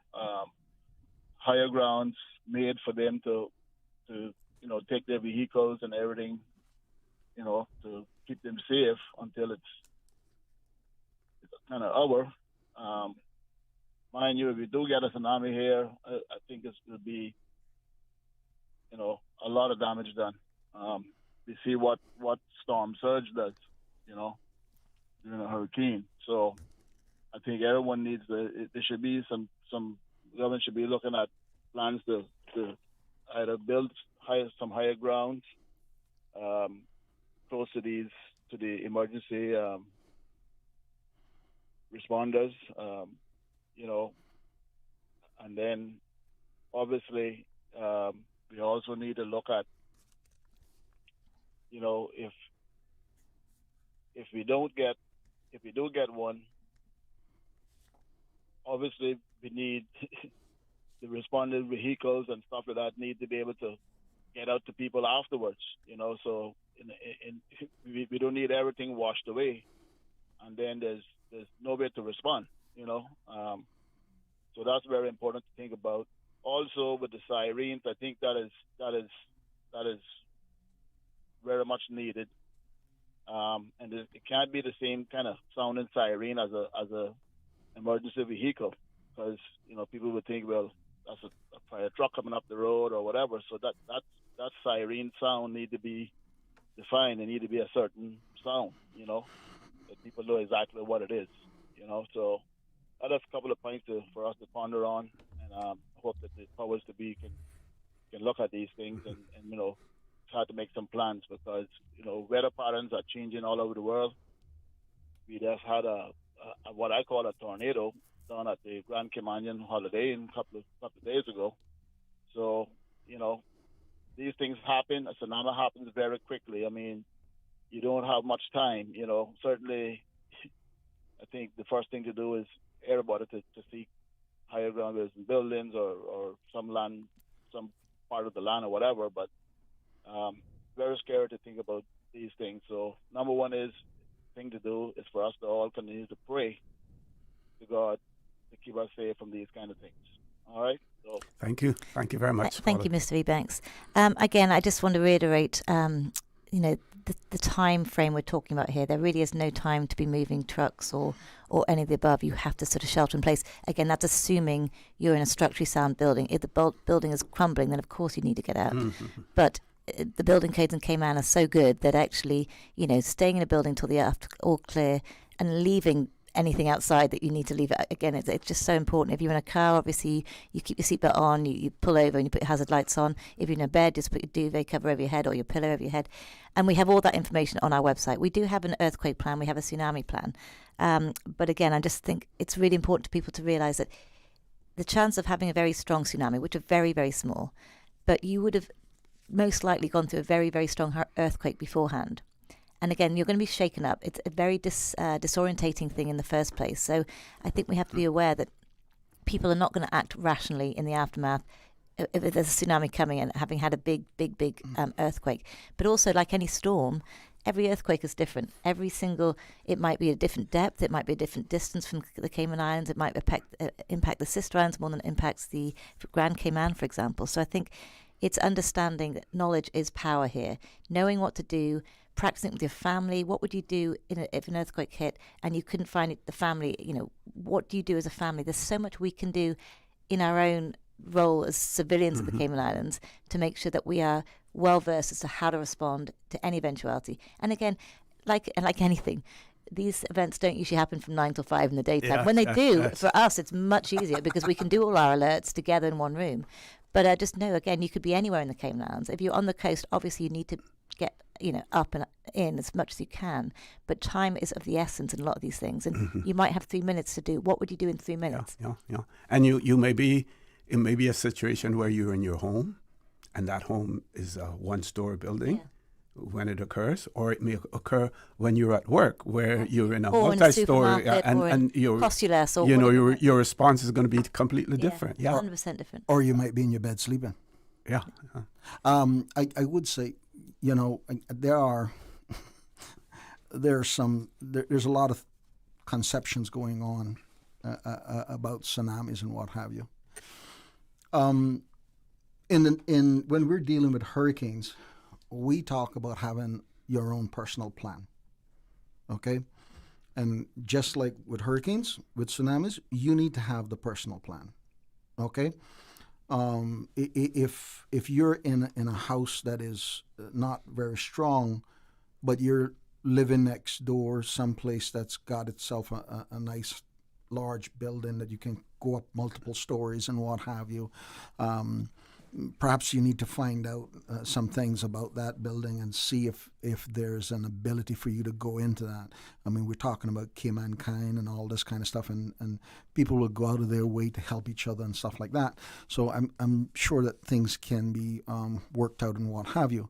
One of the things that, when we're thinking about tsunamis and what have you, everybody sees that large tidal wave. Everybody sees the large tidal wave. Large tidal wave is fantastic and nice and dramatic in the movies and everything like that. The tidal wave is going to affect the coastal area, not the inland area. But you need to understand something about a tsunami. It's different than a regular ocean wave. Okay? It's not.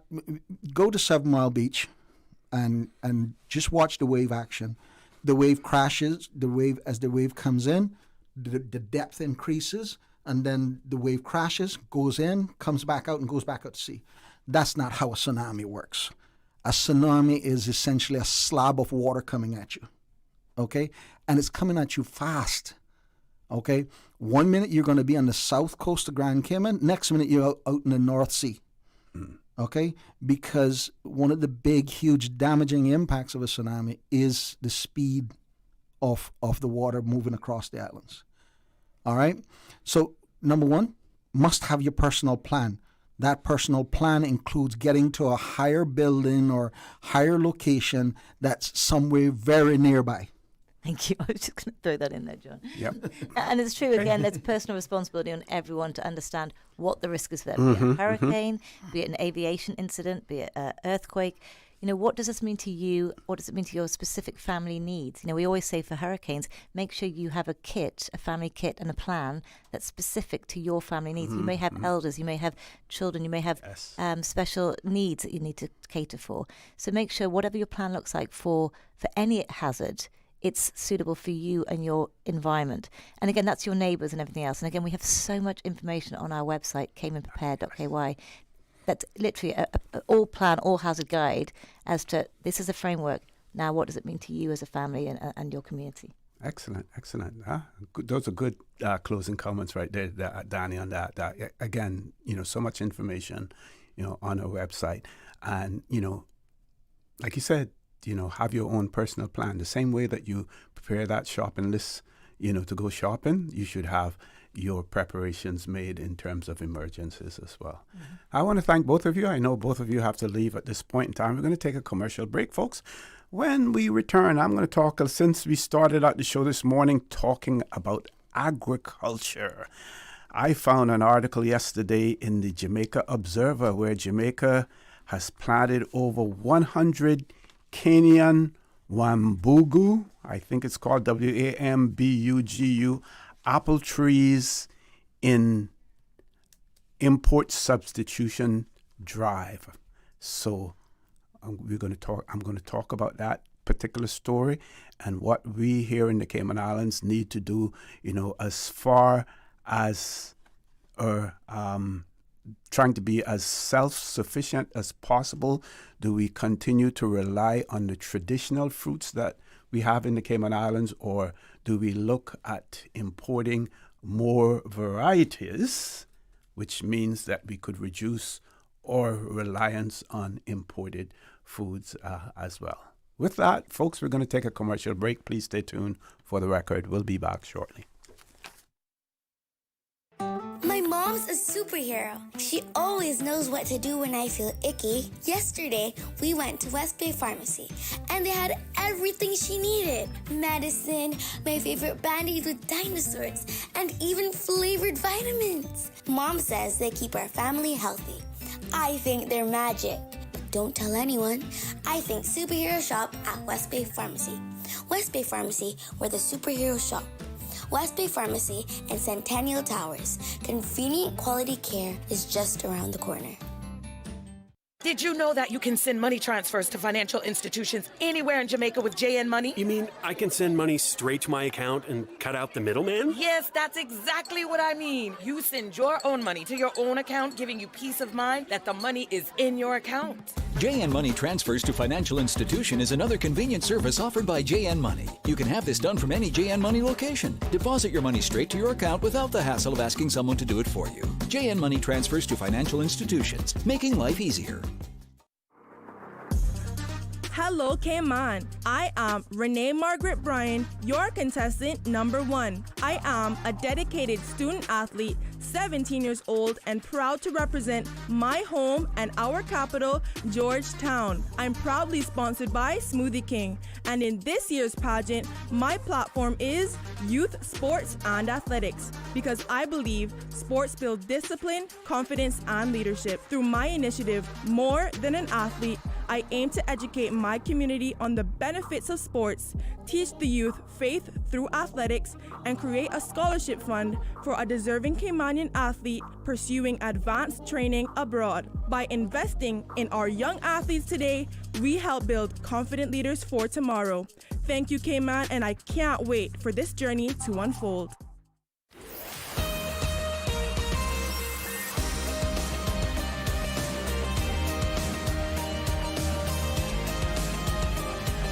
For the Record with Orrett Connor. Good morning and welcome back to For the Record. No guests in the studio.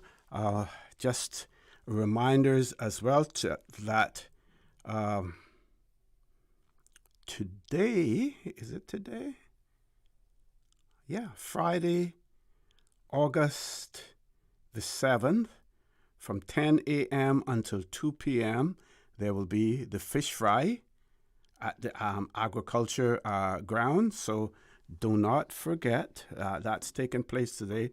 Fish fry at the agriculture ground from 10 until 2 p.m.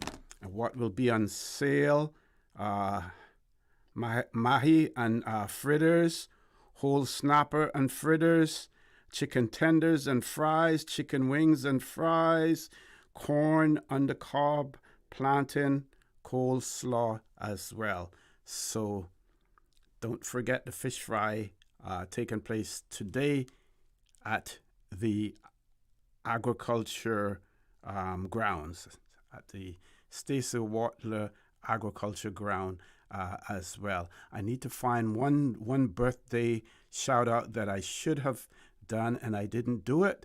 And these are going to be a real belated birthday greetings to Antonika, I believe that's the way it's pronounced, Miss Antonika Ebanks, who's the niece of Miss Zeta Mae Borden, and she celebrated her birthday on the 4th of August. So happy belated birthday greetings to Miss Antonika Ebanks, coming from your aunt, Miss Zeta Mae Borden. My apologies that I didn't get that out on Wednesday, but better late than never. So, folks, talking about agriculture, and don't forget the fair that will be taking place. Let me find my flyer again in relation to that. Where did that go? Hope I didn't give that to someone. Yes. So on the 15th of August in East End from 7 a.m. until 5 p.m. Local Farmers Market, combined Local Farmers Market, East End and North Side. Free entrance, lots of prize giveaways, as well. There will be produce, meat, plants, grafted plants, juices, food as well. That will take place at the East End Heritage Field. So, folks, with the cost of living increasing, not only here in the Cayman Islands, but elsewhere, with the whole issue of food security as well, we here in the Cayman Islands, we have our traditional crops. The question is, should we be looking to expand, the various varieties that we have? Should we be looking to expand that? We know that there are some exotic varieties of fruits. Some are right here in the Cayman Islands, and they're usually individual families that have them. If you're lucky, some will share them with you. Of course, sometimes planting from the seed doesn't necessarily mean that you end up with the same exact same fruit. And then there are others who are very, very secretive about what they have and not really wanting to share with others as well. So yesterday, doing my usual browsing of the various newspapers and everything, I saw this article in the Jamaica Observer. By the way, happy belated Independence Day to Jamaica as well, 6th of August, yesterday. So Jamaica plants 100 Kenyan Wambugu apple trees in import substitution drive. And I'm going to just read the article. It says 100 Wambugu apple trees were recently imported to Jamaica from Kenya and planted across agro parks at Amity Hall, Ebony Park, and Parnasu,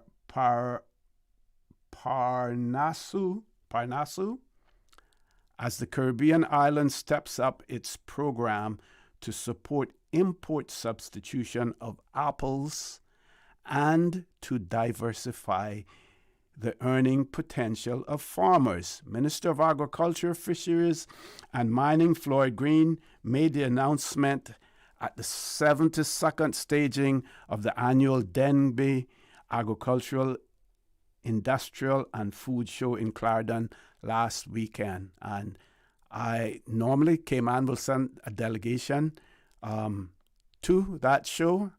I am sure they probably did. Haven't heard more about it yet, but hopefully we'll hear more if a delegation went there and what they learned as well. Says that these demonstration plots will show us to evaluate performance while encouraging wider adoption among farmers. That's what the minister said. A single acre can accommodate as many as 500 trees. He continued, adding that within approximately 5 years, each tree can produce up to 500 apples, and with proper care and management, yields can reach between 30 and 40 tons per acre annually. The Wambugu apple is a crisp, juicy, red variety similar to American apples.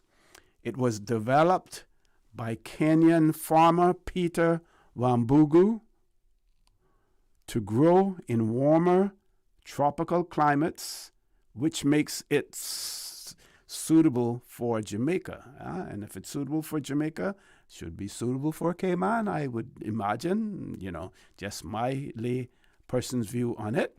Says in the project spearheaded by the Agro Investment Corporation, known by the acronym AIC, Jamaica aims for the crop to become a viable addition to local fruit production, contributing to agricultural diversification and farmer profitability. Peter Wambugu's daughter, Catherine, conducted training sessions in Jamaica last year and distributed seedlings to agro-park farmers as part of the program. Emphasizing the potential of the initiative, Green noted that last year alone, Jamaica imported more than 1.4 million kilograms of apples at a cost of more than 260 million Jamaican dollars. And he's quoted as saying, just imagine what could happen if even a portion of that market could be supplied by Jamaican farmers. The Wambugu apple gives us an opportunity to do precisely that, he added, noting that the fruit has demonstrated tremendous potential as a commercial crop. The agriculture minister stressed that the introduction of a new crop, and I quote, requires more than simply putting trees in the ground. It requires research, training, monitoring, and strong partnerships. That is why the Agro Invest Corporation will continue to work closely with farmers as we assess the long-term. Why? There we go. As we assess the long-term potential of this crop under local conditions, Green urged farmers who are interested in participating to contact the Agro Investment Corporation to learn more about the program and the opportunities that it presents. Again, just sharing something that may be an idea for us to look at here in Cayman. Like I said, we have our traditional crops in Cayman, but shouldn't we be looking, for more as well? Whether it be for backyard farming, like that's basically how the mango situation started out. In my early days, my young days, not every family had a mango tree in their yard. Breadfruit tree was a staple. That was one of the first things that you planted. But mango trees, we went to Red Gate, and if you lived further in town, you may have gone runaway ground and places like that, to get your mangoes. In other districts, you would have gone elsewhere. And as time progressed, then people started to plant mangoes in their own yards.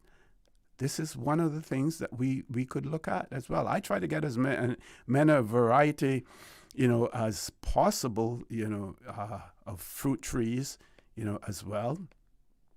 And that is maybe something that we should pursue. So I have shared this article with Minister Isaac Rankine. I've shared it also with Minister J. Ebanks. I forwarded to both of them during the show this morning as well. And we'll see what happens with it. We know, for instance, that we also have looked at the various varieties of coconuts for Cayman, and what was it, over 1,600 coconuts were recently imported into Cayman, from Jamaica. They're being propagated by the agriculture department, and then eventually will be for sale as well. So if you know more about this, or if you have any thoughts in relation to this issue, after we return from the commercial break, we will have less than 15 minutes to discuss it in the event that you want to discuss that, or anything else that you may want to discuss in the last 10 minutes of the show. So please stay tuned for the record. We'll be back shortly. My mom's a superhero. She always knows what to do when I feel icky. Yesterday, we went to West Bay Pharmacy, and they had everything she needed. Medicine, my favorite band-aids with dinosaurs, and even flavored vitamins. Mom says they keep our family healthy. I think they're magic. But don't tell anyone. I think superhero shop at West Bay Pharmacy. West Bay Pharmacy, where the superheroes shop.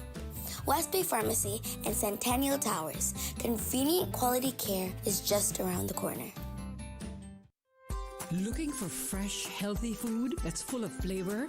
Then you've got to visit Kirk Market. Our dishes are made with fresh, high-quality ingredients. Enjoy vibrant mixed greens or satisfying pasta salads. Or try one of our delicious grill options like blackened chicken, spicy beef steak, or grilled salmon.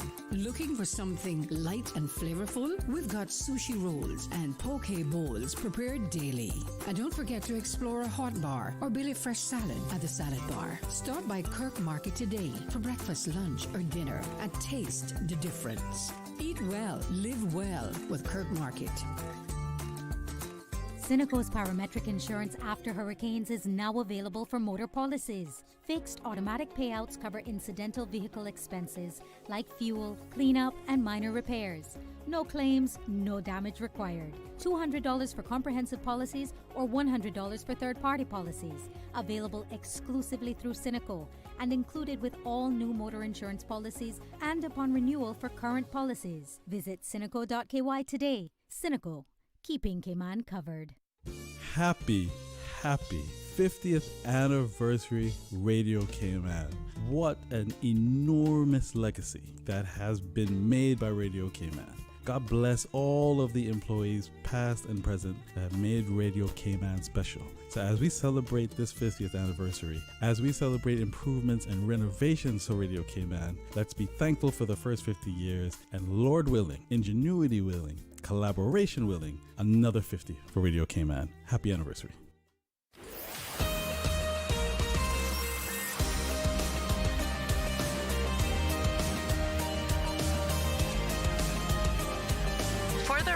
With Orrett Connor. Good morning and welcome back to For the Record. No guests in the studio. Less than 13 minutes to go in the show. Let's take a look at some of our local newspaper. We'll look at the print newspaper this morning, Caymanian Times. What is in the headlines there? This was published yesterday, so yesterday's edition.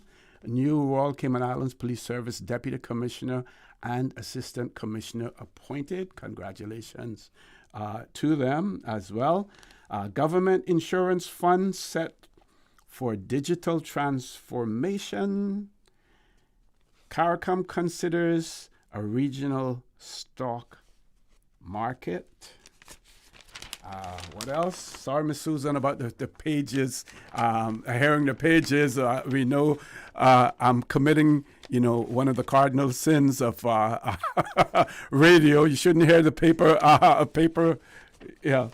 Appointment of a new deputy appointed at Entrepreneurs Complete Business Development training that has to do with the Cayman Islands Center for Business Development. What else is in here? Baker and Partners welcome MENA in the Cayman Islands. ICCI accepting applications for fall 2026 term. Another person joining a financial team. Cayman Airways, an ad. Cayman Airways airfare on sale, and of course we promote that right here on For the Record as well. Under 15 girls storm to Gumbe Cup, and I see a lot of government insurance fund. I think I mentioned that one already. Insurance fund set for digital transformation, and then a lot of pages of adverts for positions that are open, whether or not they're for renewal of work permits or what. But it is good to see that the local newspapers are back in the game as far as the adverts and where you can advertise along with the Jobs Cayman portal as well. Let's see what the Compass has for today. Yeah, and don't forget, yes, you can advertise right here on Radio Cayman, your radio station. Just get in contact with our sales department, and we can certainly accommodate you here as well. So the Compass says Health Services Authority governance audit yields 47 recommendations, and you did hear the minister when she was asked about it when she was on For the Record recently, and then she spoke about the press briefing and then that it would be available after that. And true to her word, it is out there. What else? Paperless police service in the works. So they will have a paperless police service. Student who strangled uncle in quote-unquote family feud, jailed for life. Customs director reveals how officers screen travelers. And we, like I said, we will have the director of Customs and Border Control, Mr. Marlon Bawden, on For the Record. Soon we will have him on as well. And developing a back-to-school financial checklist. So those are the headlines in the Cayman Compass.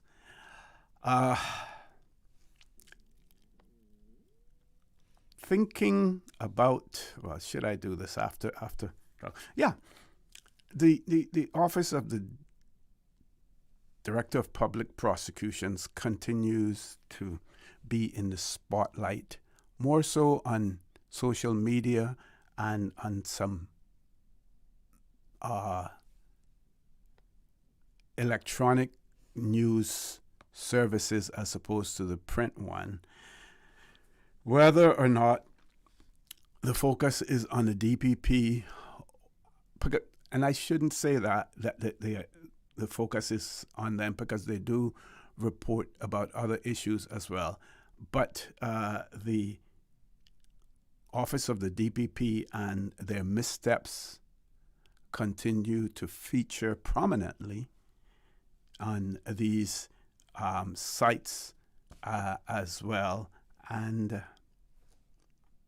brings into question what's happening at the DPP's their office, the department. What is happening there? Is it because they have new talent, and I say talent cautiously, I use it cautiously, whether or not they have new talent, within the office, recruiting new Crown Counsels from, overseas or wherever. What is happening that they seem to be featuring more and more in the news, and in most instances, it is not, for positive purposes as well. Just thinking about that. But those of you who were curious about the Health Services Authority and that report, it is out there now. It is out there, and I would encourage you to please go ahead and read it, study it, so you can see exactly what it is all about. And then, of course, whenever the minister is on the show and you have questions in relation to it, then, you will be asking your question from an informed position as well. Internationally, we see here where there are more and more school shootings. Most recent one, 7 persons killed after a Thai teenage shooter opens fire at home and school. And what we're seeing, folks, happening is some of these countries where the level of crime and things occurring were unheard of before. So in Thailand, what do we have? At least 7 people have been killed, 23 injured after a 14-year-old boy opened fire at his home and school on the northern outskirts of Thailand's capital, Bangkok. A gunman, a student, killed his grandparents, 5 teachers before taking his own life. Thai Prime Minister told reporters the attacker still had more than 30 bullets left when he turned the gun on himself. 9 of the injured people remain in critical condition, authorities added. Shooting, the second at a school in Thailand this year, has renewed pressure on the government for greater action on gun control. Yep, that's what happens when you don't have proper gun control legislation and enforcement. So police were deployed to the scene during the active shooting, which began just about 10 o'clock local time as well. So again, another school shooting taking place in a country where it is usually unheard of, but then where there is a prevalence of guns in the country as well, and that's usually due to civil wars taking place, military coups, and you have lots of firearms circulating and no control over them as well. Let's look and see what's happening in some of our jurisdictions closer to home. Maybe let's see what's happening in the Turks and Caicos. They usually publish their news on Fridays, the Turks and Caicos Weekly and the Turks and Caicos Sun. They usually publish stuff. Let's see if I can find something before we go off air in relation to them. Let's see, Turks and Caicos Weekly News, what's in there today? Premier Missick calls for unity on constitutional advancement. If we fight over it, we won't make any progress. Curious to know the approach that they have taken in relation to their constitutional talks and advancement. Here in the Cayman Islands, while the then opposition government was opposed to constitutional changes at that point in time, and one questions, why were they opposed? Were they opposed because they simply weren't in charge of the process or whatever? But be that as it may, they all sat down at the table and discussed it and made suggestions. Some of their suggestions were accepted, some were not as well. So I find it difficult why the Turks and Caicos Islands are having that sort of difficulty in terms of coming together to talk about constitutional advancement. Or is it that far apart where there are some who are advocating for severing ties with the UK while others, want to remain under the UK? Not sure, don't know.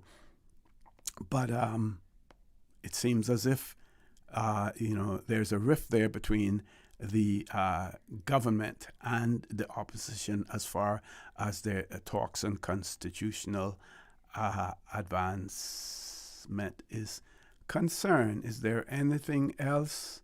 I spoke earlier about on another show. I spoke about the situation with their contract in relation to their health care and their hospital. So not much on that. Let me see if there's anything else that I can share with you before we go. Let's see what the Turks and Caicos Sun has to say in relation to their news. Okay, that's a court case that we won't talk about. Turks and Caicos Islands Hospital celebrates National Internship and Apprenticeship Program participants. Not a whole lot in relation to that. Let's quickly go to one more before we go off the air. Royal Gazette, Bermuda. Let's see what's happening there. Hope I have enough time for it. G-A-Z.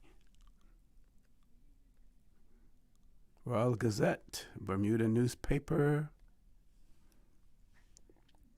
What's in the headlines for them? Okay, here we go. Top stories. Climate change group out of action since the last election. That's interesting.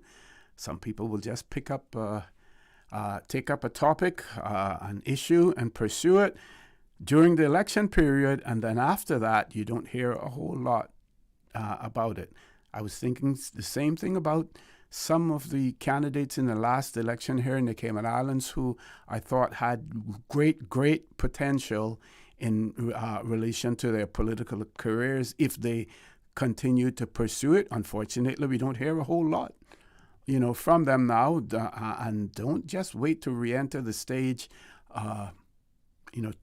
after nomination day for the next election. You should be out there working real hard at this point in time. Folks, I've gone over the time. I want to again thank you. I want to thank Ms. Dana Coleman and Mr. John Tibbetts, all of those persons who called in as well. Do not forget to join Mr. Charles Glidden Shallow at 12:15 for Talk Today. Have a great weekend. And as usual, we ask the good Lord to continue to bless these three beautiful, wonderful Cayman Islands. For the record, proudly brought to you by Doctors Hospital. Peace of mind is important when life happens. Doctors Hospital, always there for you. Call 949-6066. Kirk Market. Experience a world of choice. JN Money, from abroad to Yad. And Cineco, keeping Cayman covered. One radio station. Radio Cayman.